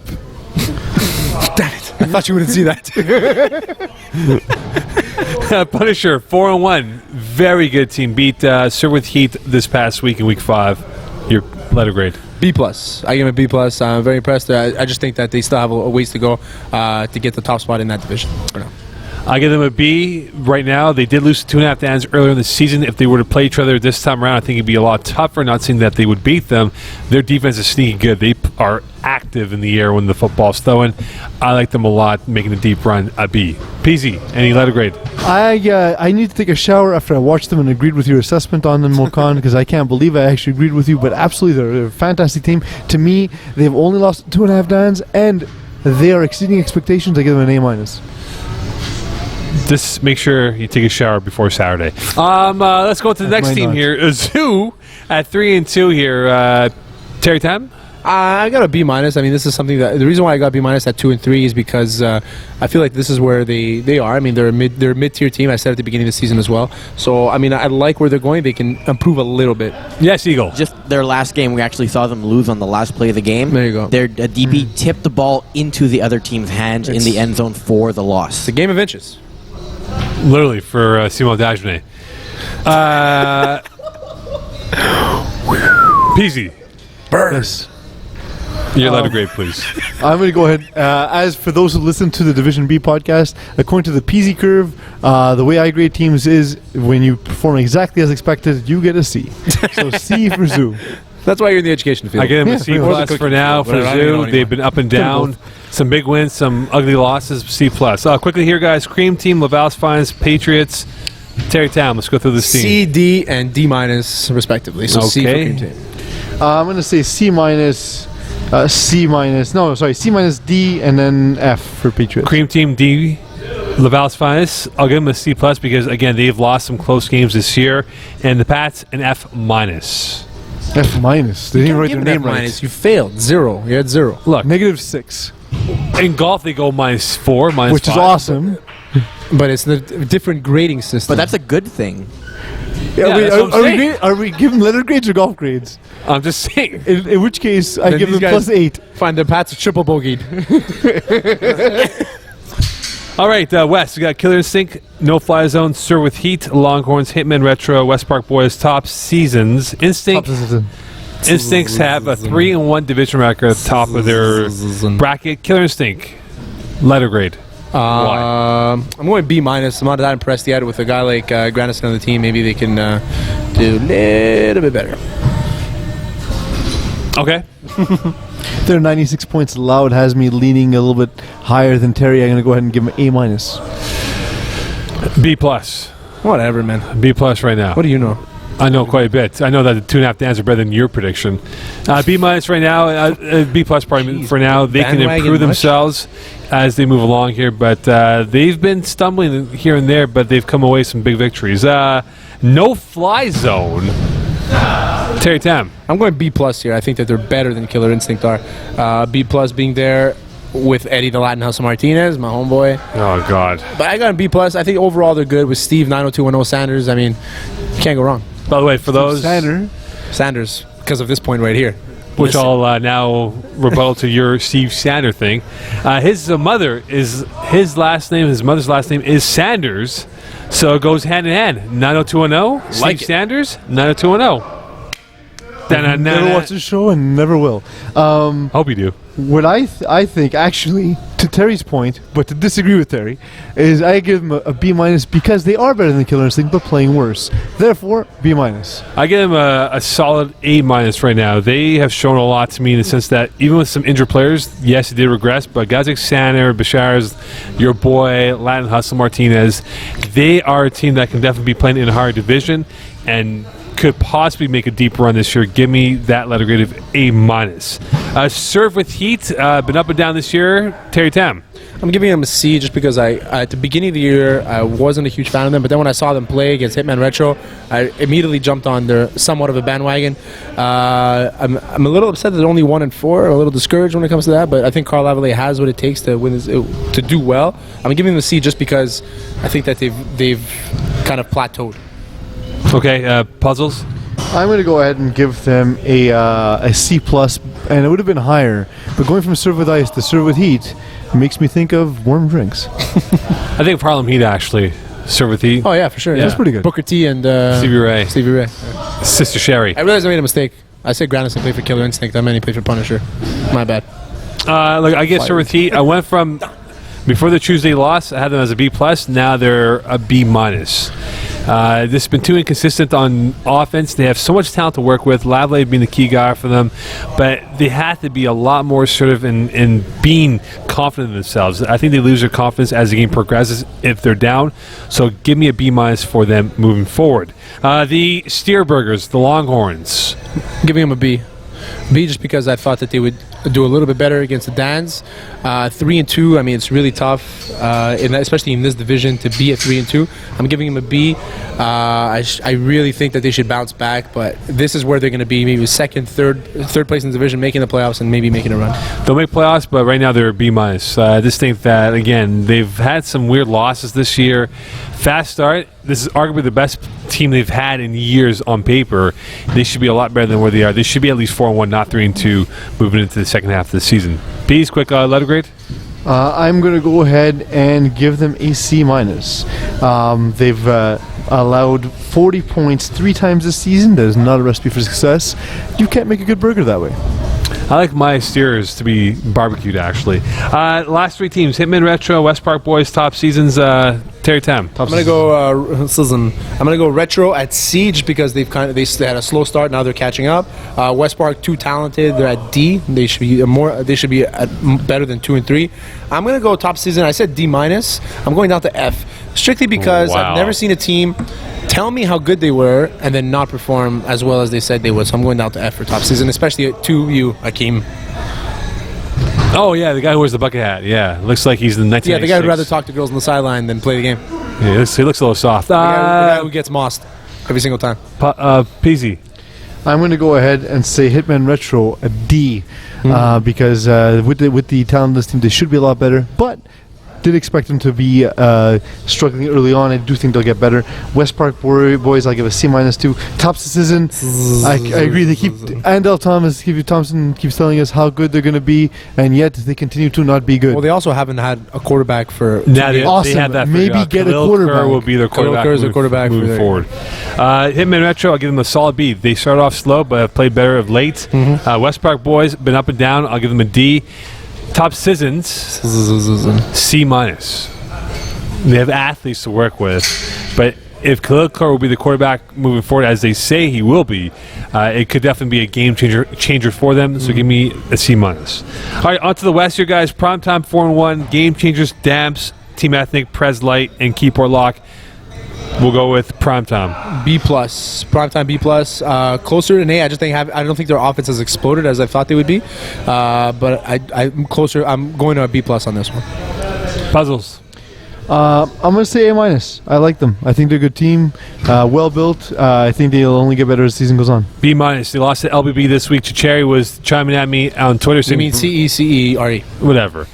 Saying to me, hey, listen, bro, clean your glasses, watch a real receiver play. In reference to our top 5 receiving classes that we had last week. Where the hell were you last week? Or this past week? That's CECCRE. Game changers. Fast starts, stumbling of late here. We skipped over here, but damps. Oh, it's game changers number 2. Game changers number 2. Okay, cool. I'm going B minus. Game changers. Terrence Dobson coming back would help them. I think Anton Sakis is holding this team together. Other than that, I'm giving them a B minus. I was trying to go for like a C plus there, but they have won good games. I mean, they have kept every single game close as well.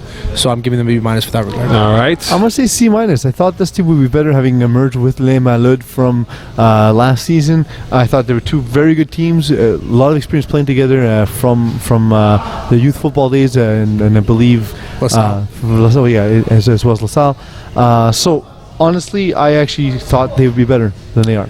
Give me right now for them in terms of their ability, B minus. Fast start. They should be 2 and 3 theoretically speaking here, but they're not. And I think for them, if they want to get better, health would be first and foremost the important thing for them.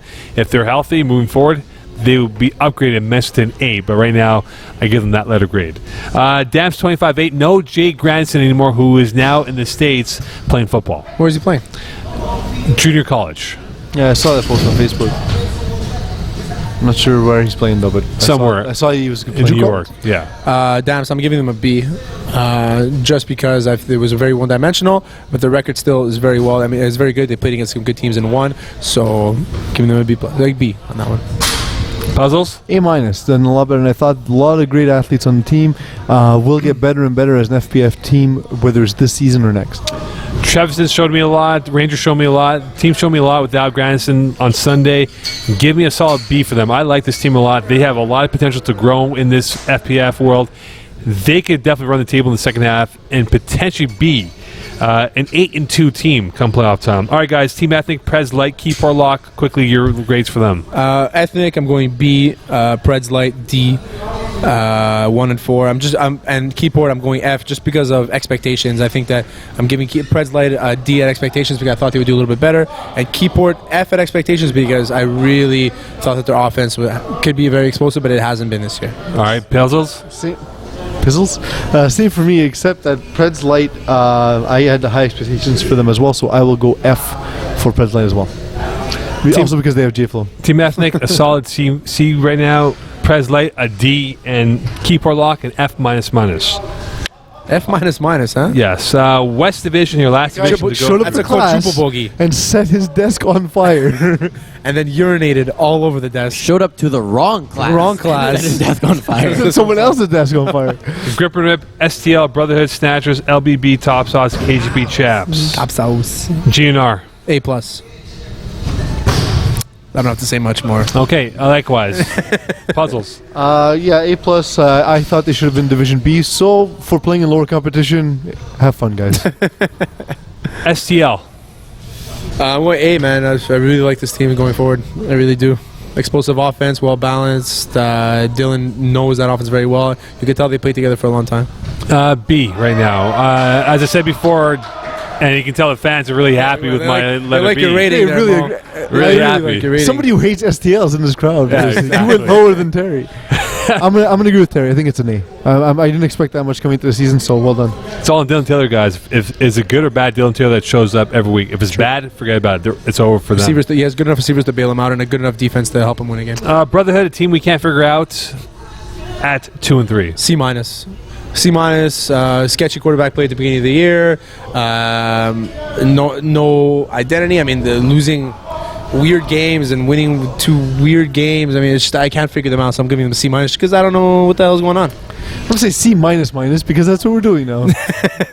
I give them a C. They played better of late. First 3 weeks, they couldn't figure out how to throw a football. Now that they have, they're going to get better eventually with Jamal Giddens, the kitten, and, of course, Jamie Harry as the quarterback. Yeah. Our Snatchers, Woo! Yeah. I wanted to give this team an F just because the 2-inch punch Simon Dagenet is quarterbacking this team. So I'm giving him a C because they've kept games close, and I'm very. I like watching this team. They're fun to watch with guys like Demo and stuff like that. But overall, I don't know. I give them a C. I don't think they're gonna make the playoffs. I thought they were a well-built team coming into the season, so I'm going to give them a D-. Although they will get Gab Wiseman back this week, so maybe that'll help them. Maybe Subway 2-inch minus. Subway, I like that with 12-inch trio. They're definitely a 6-inch trio. Give me a generous. D+. D+. eh? D+. All right, our last They three wish they were D+. teams. LBB, Top Sauce, and KHP Champs, Terry. I'm going LBB C-, Top Sauce D-, KGP F. Strictly on expectations for all these three teams. How?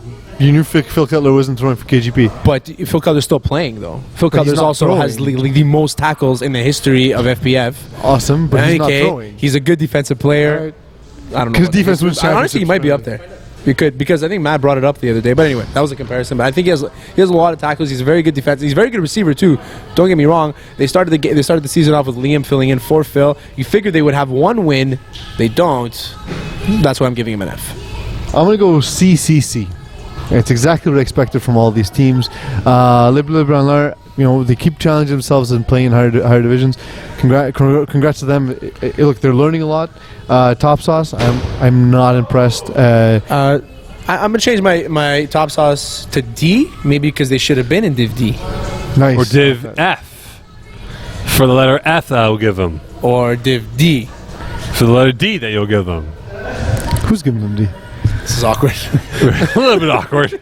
A little bit. LBB, I'll give them a C-. They've been playing better football of late. A lot. They've been competitive this year. People underrate them, and I think they can get better moving forward. 2 here. and 3, they can still make a fighting chance. Mint Top on Sauce that can do a really the good chime, my friend. The chime.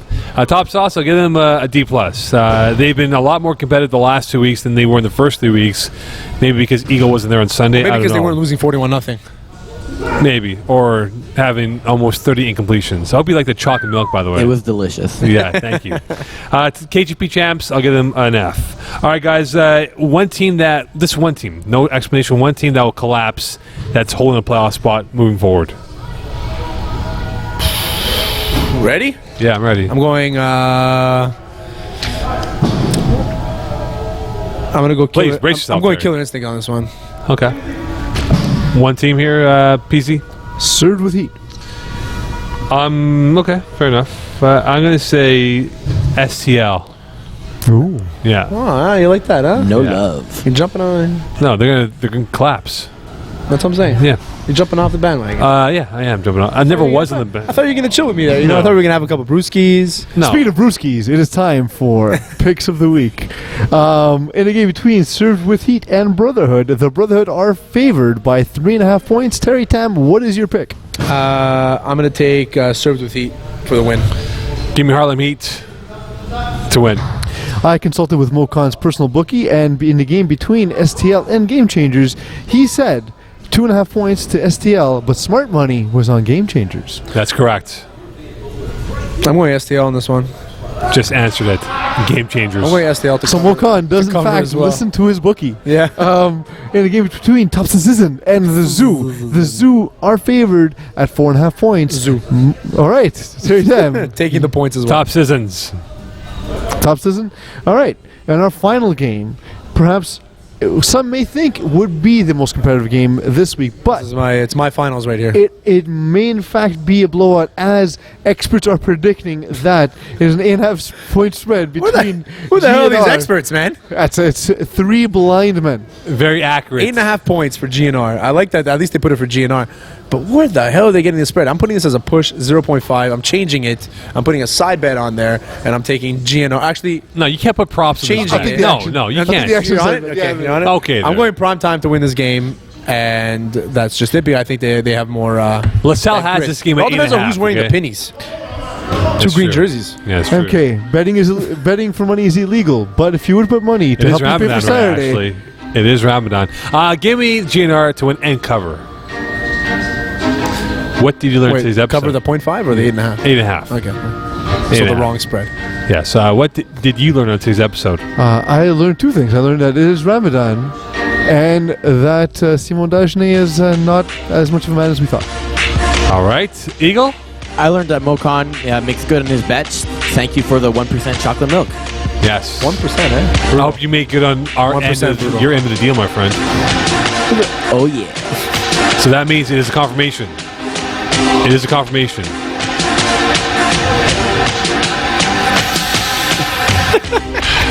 Terry, what did you learn in today's episode? I learned this week that Darren is in charge for a week, so shoot me now. Terrifying. Actually, And yeah, 2 weeks. He's 2 weeks. He's in 2 charge, weeks. and also Reign of Terror. Reign of I Terror. learned that they figured out I was Greek, so they gave me a Greek letter instead of actually putting my real I name. love pie. I love pie. Or maybe it's because I'm fat and I like pie, like peas. Pie's amazing though. Well, who doesn't like pie? I learned Apple that I pie. am now the new Vice President of Internal Relations at FPF for the next 2 weeks. Not a real thing. Not a Good real morning, South Korea.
Welcome everyone.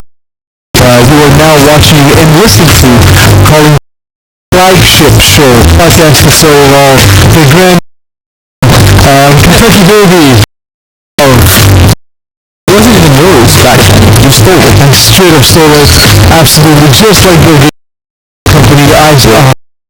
I'm joining the studio with the John Gruden looks. Sorry, James is really good guy.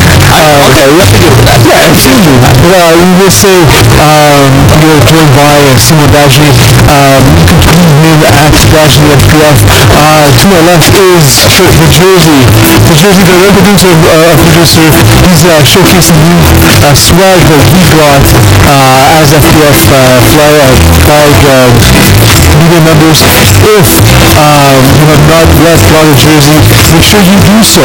By ordering from stores who are nice enough to get us our very own backdrop for the podcast.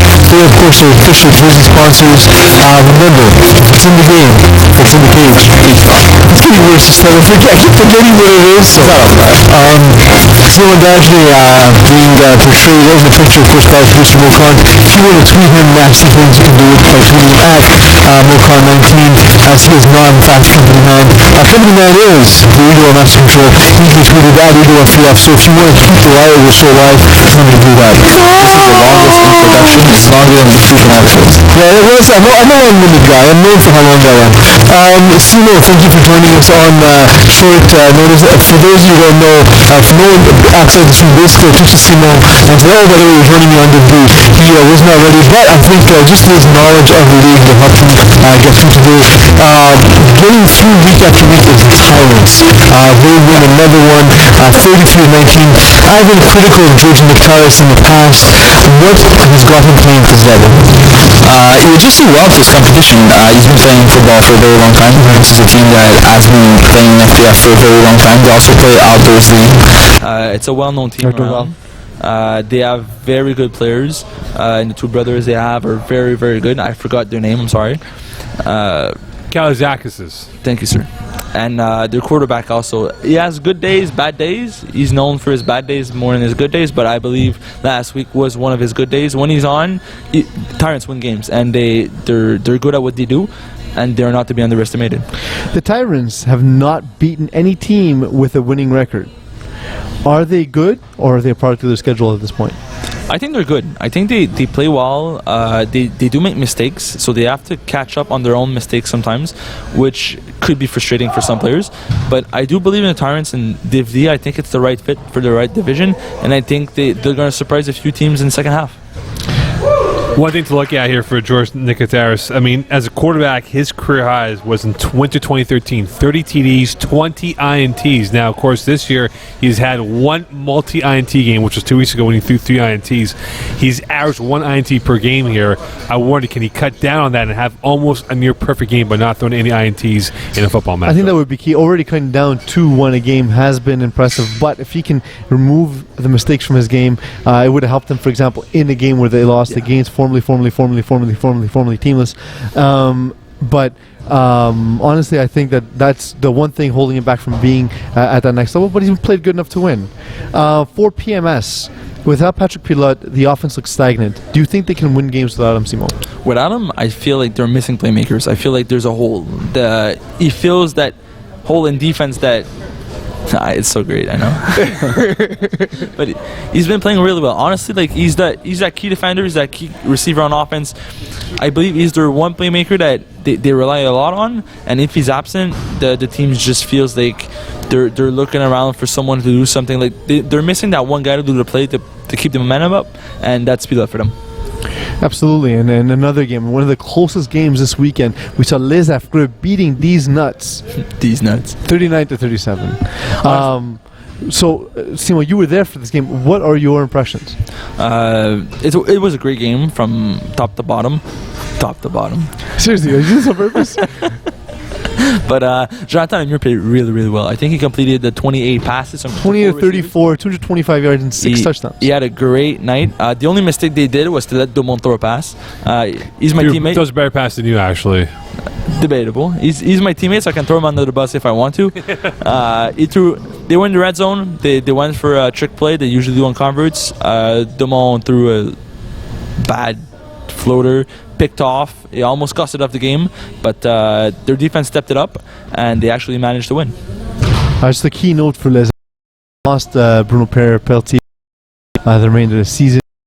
So I still think they have a deep that He's scoring 3 receiving TDs, the touchdown maker for this football team this season. So is he part of the was asking about Mokan? Potentially. He was very, very good. He's definitely their best player on the field. Dumont fills in nicely. I need to stop. But honestly, Dumont has been playing really well. Martin Jackson was impressive on their game against These Nuts, which was Tuesday night. And Dubois has just been lighting it up every week. And Daniel Bafai in this game getting 1 sack, which means he probably only smoked 3 cartons of cigarettes before the game. Like 3 liters of NOS. Yeah, don't forget it's it. True. It's the worst combination ever. I saw him actually smoke cigarettes, drink a liter of NOS, and vomit on the field before halftime. At least it wasn't urine this time. That's true. Dave, in the context, of course, for those who haven't listened to the show for many seasons, Daniel Bafai once picked up a bottle of what he thought was Gatorade, but was urine, and unfortunately took a Is that a myth, or is that... It's true. It's true. It's fact. I've seen him done some weird shit when drunk also. Dave Dawu on the other side for these nuts, having completed 12 of 24, but he did throw for 214 yards and 6 touchdowns in this game, just not enough to win. What was the problem for these nuts in this game? Well, the only successful thing they did right was Devin Dawu, who literally stole a ball, stole an interception from Dubois and ran it for 40 yards. It was pretty incredible. David had a really bad game, to be honest. He relies a lot on the deep ball and on his brother, and it just looked like they decided to take Devin out, which didn't work because he finished with like 115 yards. But still, David Dawu really struggled. He says I'm his bad luck charm, so I'll take that as a compliment. It's like most women. It's like Mo for me, basically. Fair. That's fair. So I get why Mo likes to score keep my games now. It's fun. Mo's The reason why I do that is because I know there will be no 5 plays at the end of the game. That's true. It will probably be a blowout. I will say, however, for myself, Mo Khan is the greatest stat keeper I've ever had to keep my games. He honestly, he's been scorekeeping all my best games. So Mo is actually my rabbit's foot. Really? Mo's nice to me. He takes interceptions off my score sheet. Like literally, I have to tell Mo you forgot to put interceptions that I threw. He just feels bad for you. Maybe. Or maybe he's just bad at what he does. It's No trade-off. No 5 plays. Take off an INT or 2. Wink, wink. I do feel bad for Wolfpack. They did take a loss this week, 29-15 at the hands of 5-star prospects. Terry Tam, far from a 5-star prospect himself, struggled in this game. He struggled to score more than 2 or 3 times per game. What has stunted his growth? Not his actual height, but rather his growth as an FPF quarterback. Well, I love to hate on Terry Tam because, well, it's Terry Tam, but he's been nice to me this season, so I'll try to be nice to him. I think it was just a bad game. I think it's a fluke. Terry Tam relies a lot on his arm strength and on deep balls, and sadly, what happened here is 5-star prospect really took that away and forced him to throw these 10-15 yards down the field, and it's not his strength. And they took what Wolfpack does properly away from them, and they struggled. So wait, so by arm strength, do you mean chucking it up in the air and having 6'4" receivers? Chuck and duck. Chuck and duck. Yes. All right, fair. Yes. Quickly here, guys. I think for Wolfpack, the biggest issue is the egos on the team. Terry's got to control whether it's Jakub Telemac, Cafe, all these guys that want the ball. If you look at the stats, Jakub Telemac has at least 4 or 5 passes per game, and that can hurt a rhythm of a quarterback trying to be a quarterback at that level. I agree. That's fair. For 5-star prospects, they brought in a prospect this game. They brought in Earl Anderson, father Jeremy Anderson, who snapped in the game. Some of the ugliest snaps I've ever seen, but he did catch an impressive TD in the middle of the field. So congratulations to Earl. It was great to see him out there, and great to see the multi-generational component of the team. I have nothing to say about that. Awesome. That was more of a statement. I'll just nod and say, stop looking at me like that. There you go. All right, for those of you not watching, please note that I was staring creepily at Simon Dagenet. Jordan Moses on the move is something to behold. But do you think he can be an effective passer, or does he rely too much on his legs? He doesn't rely as much as I would expect him to on his legs. He doesn't run that often. The stat sheets would say otherwise, but Mocom might be. But not only that, but I'm saying like in the pocket, like he doesn't throw necessarily from a platform. He moves around a lot. Yeah, okay. He scrambles a lot. That I get. But it's also one of his strengths. He's a very fast guy. He's quick on his feet, which allows him to deke the rusher a little bit and buy enough time to find open receivers. When there's nothing open, instead of forcing a ball, he would just roam around and try to wait for something to happen. And we've seen success in that in the lower divisions a lot with certain quarterbacks. So that's not a weakness, in my opinion. I think a weakness for Moses is the fact that, like, for any quarterback, they love to throw the deep ball. It's a short game that he has to improve on. his throws aren't as accurate, and sometimes it's a one hopper that has to be corrected. And I think with time, he could become an adequate quarterback at that level. Could become adequate. Interesting. Mo Khan, Jordan Moses Afro. Timely? Timeless. Did you see it now? What? Did you see it It's now? impressive. It's impressive. No, it's no longer an afro. Oh, no? I didn't He see has it. a Jerry curl going on. Really? It's almost a Jerry curl. That's pretty good. Google Baron Davis Jerry curl. It looks like that. So, but would you say that it is a timeless look or a dated look? I think it's a timeless look. I'm going to go timeless as well. Yeah. I'm going to go timeless. I I would like say it. timeless because it looks good. It does. It works. So I can't say dated because it doesn't look good. It's not like your haircut. Speaking of looks good, I will look good after break, but I'm going to put Simo through the ringer when we go through a segment that I like to call 3 words. Do we cut now or? I'm waiting for Eagle. Been brought to you by the English Montreal School Board's DEAL program. Distance education for all learners will allow you to obtain your high school diploma or prerequisites for CEGEP or vocational studies from the comfort of your own home. It's never too late to go back to school. Learn anywhere at your own pace and get your diploma. Call 514-788-5937 for information or visit www.distanted.ca for more details.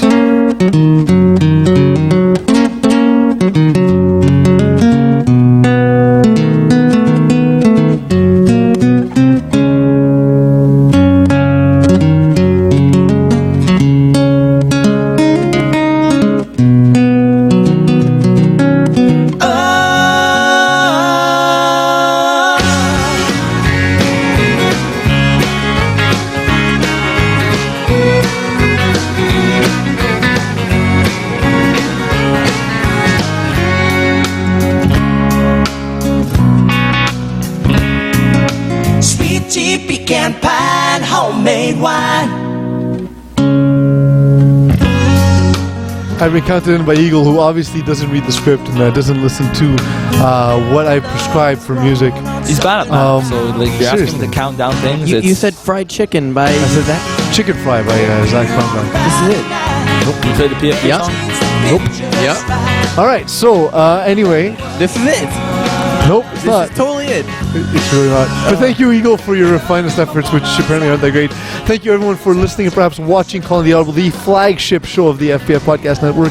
Of course, if you're watching, you know we are at the Sportiera Cage, where if it's in the game, it's in the cage. Please stop. Never. It's the greatest. It's the greatest thing I never It's in invented. the cage. How about that? If it's in the cage, it's also still in the cage. Thank you, Sportiera, for the wonderful banner that you've made for FPF and the backdrop for our show. Of course, if you haven't got your jerseys yet, there's always time to order for next season. Mo Khan, to my left, is illustrating the new FPF swag.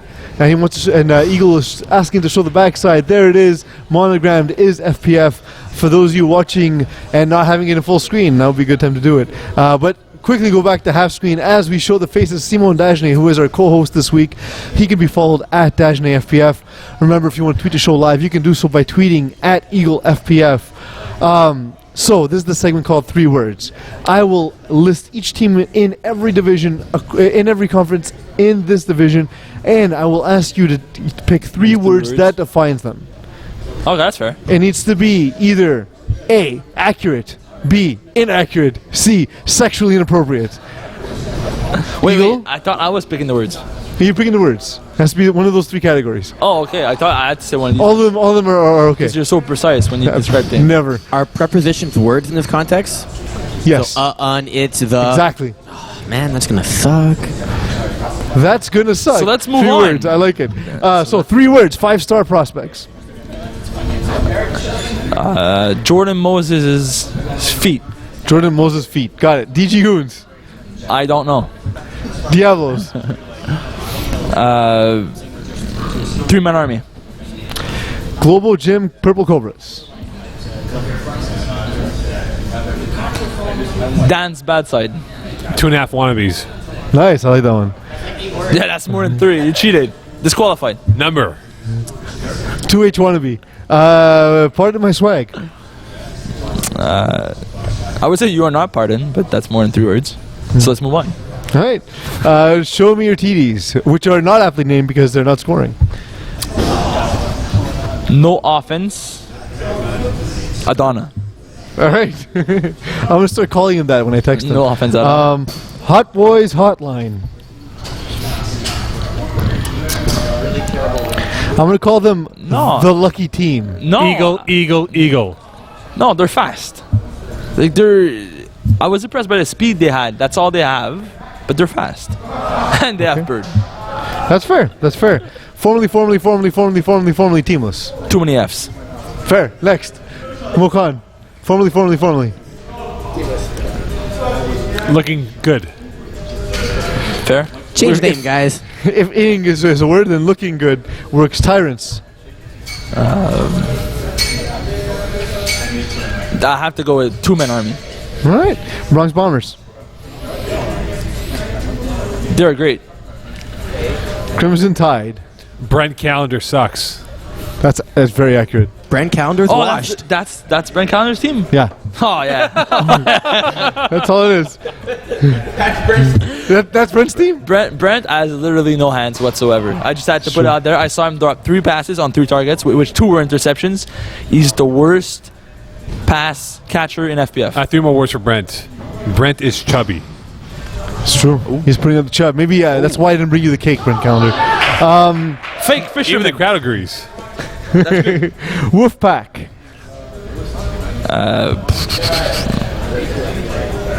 Not enough control. Too many egos. I like that. Hooligans. I have to plug in Chris Olsen in those 3 words at somewhere, because that team has too much temper for their own good, but at the same time, it's the reason why they're successful. So it's difficult. Like when their tempers flare, they play well, but at the same time, it's a curse. So it's Chris Olsen's curse. That's like 20 words right there, dude. Come on. Yeah, seriously. Mokan, help him out. 3 words. Hooligans. Fake English fans. Fair. I'm going to say snap to Chris, because I snapped to Chris Olsen in 1 game, and as it turns out, he's shorter than most of my quarterbacks. So when I average 1 missed snap a season, I missed 4 snaps in a row to Chris Olsen. Interesting. Absolutely. Let's go with the Warhawks. Div C-bound. Oh, sorry. 10 minutes left. Nine. Sorry. Nice uniforms. Yeah, they are cool. Backyard Bullies. Rich Hume's class. Yeah, I like that. Underperforming? I'm going to go with Not Quite Bullies. Tomahawk Nightmare, Mokan. Stats. They are bullies. I'm going to go with Learn the Rules, as they tend to have the rules about questions. No, they know the rules, except they asked about straight line immunity, which hasn't been a rule for like 4 years. Not seasons, 4 years. Yeah, but they're all old guys. Like, they've been playing FPF for so long. Exactly, know the rules. These nuts. Gotti. Best name ever. It's pretty good. Was that 3 words? Smoke on. Oh, Smoke on? Chastity belt. All right, that's interesting. I don't want to know why. Let's leave it there. Also, chastity belt are 2 words, but that's okay. Sticky hands. Give me 3 words. Pick up the pace. I just want your immediate thoughts. I don't know. I never seen it play. That's odd. Okay. Smoke on. 3 words. Lack of QB. Lack of QB. Eagle, you got any to chime in for sticky hands? Use the bathroom. Okay. Creepy. Les Aigles. Let's never talk to Eagle again. Blood Machine's better. Nice guys. All right. I actually like Blood Machines, but I'm going to stick with that, actually, because that was a very apt observation. Which, of course, if you want to know more about, you can read my article this week. Jaegerbomb. Clutch. That's 1 word, and I'll stick to it. Okay. Marc-Andre Nguyen. I'm going to go with Peasy's favorite team. I am biased. That's my bias. Les Affreux. John Lemieux's team. If he's good, he's good. If not, Hot chicks. they're not coming anymore. I love how Mokan only ever says 2 words. They don't come to games anymore. That's true. And I know the story behind why they don't come. It's a sad story. I know too. Gotham Knights. Gotham Knights? Gotham Knights. I'm just sad Bruce is not Bruce Wayne? quarterback anymore. I know. Just Who's their QB? It is Chris Rivet, unfortunately. Yeah. I kind of tend to agree, but you know what? They're playing better than I thought they would. I would say division leading defense. The Alpha T's. Wrong division. Fun group, guys. I want to say, given that they have a 3-2 record, I am teased. Bromigos. Oh boy. You have one word left. Oh boy. One word. Well, the quarterback's injured now, so That's a lot of words. QB. Mokan. Like Three Amigos. I like it. I think I would see that as a Mexican themed pub. I like that. I'd go to Bromigos. Junkyard Dogs. I don't know. I've never seen them play for as long as they've been in FPF. It's one of the teams that I actually have no intel on. I'm gonna stop asking you questions. This is so bad. I'm gonna ask Eagle. Eagle, say something, please. Performing under expectation. All right. Jason Rossi, QB. I'm gonna say, dude, what happened? Because I did not expect this. Blue Devils. No quarterback. The quarterback is Gianfranco Ronaldo. No. Just not this week, but normally it is. In normal times? Yeah, in normal that guy times. was fast, man. Yeah. Wow. Still, my opinion remains no quarterback. All right, so Lack of this quarterback. This is the segment of the show we go out of bounds with GM Calethris. Now, the reason the reason we included this segment was in each of my articles, I make up 3 random topics at the end of my in my conclusion that This GM said, cannot go hey, wrong. we should actually talk about it. So we're going out of bounds this time with Simon Dagenet. So first thing, the troops are deployed for many reasons, but is the greatest the defense of fried chicken and cold beer on Friday night? So wait, what do I have to say? Do I have to say I agree with the topic? No, you have to answer the question. I asked you a question. Well, you can never go wrong with beer and fried chicken on a Friday night. So Never. is it the greatest reason for defense? Definitely. I would You cannot increase. go wrong I with would that. absolutely increase defense spending for that reason alone. Which gin joint will she, the girl of your dream, your 5th grade math teacher, or both, be least likely to walk into? Math teacher. Because 5th grade there was Yes, a lot but of which girls. gin joint would she least be likely to walk into? The feeder. All right. What about you, Mokan? Don't know. All right, fair. Mokan is not known to frequent gin joints, of course. What are the most inappropriate materials to build a water slide out of? This is a great question. This is the only line I read on the script Lubricant. was this. All right. And I thought about it and I came up with nothing because I was like cement and no, that's good. Lubricant. Rubber and like no, that's good also. Like gum and that's also great. And like nothing, everything is good. Papier-mâché is not great. So I will go with fried chicken. Fried chicken. You can eat your way out of the slide. Fried chicken and beer. That's not a good water slide. Well, it can be if the beer is used to. True, that's such a waste.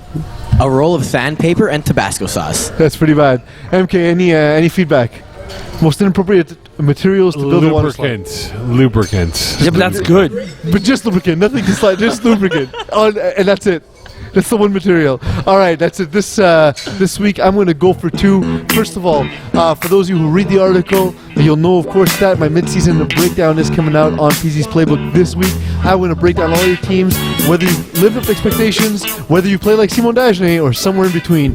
The other thing is, on my second point, I'm going to say, for those of you who have not watched the Division C Game of the Week, I know that it was not the division for most of you, but do take a moment to watch it because FPF it has introduced a new drone cam, which of course FPF just pushing the boundaries once again. It is forever impressive. Simon Dagenet, thank you for joining me. Thank you for filling in on short notice. Mokan, of course, interrupting my outro as he does every week. One quick thing for our FPF world. Don't forget, starting this week, you have to play all 5 games if you want to be eligible for playoffs. If you are a new acquisition to your team. That was Every your time. only thing you had to remember every time. You stick to super long intros and miss on. See, but now I missed the cue in the song. You guys can't hear it, but I missed my cue. So you can go Thank you, Eagle, and thank you all for letting me be myself. 5 games.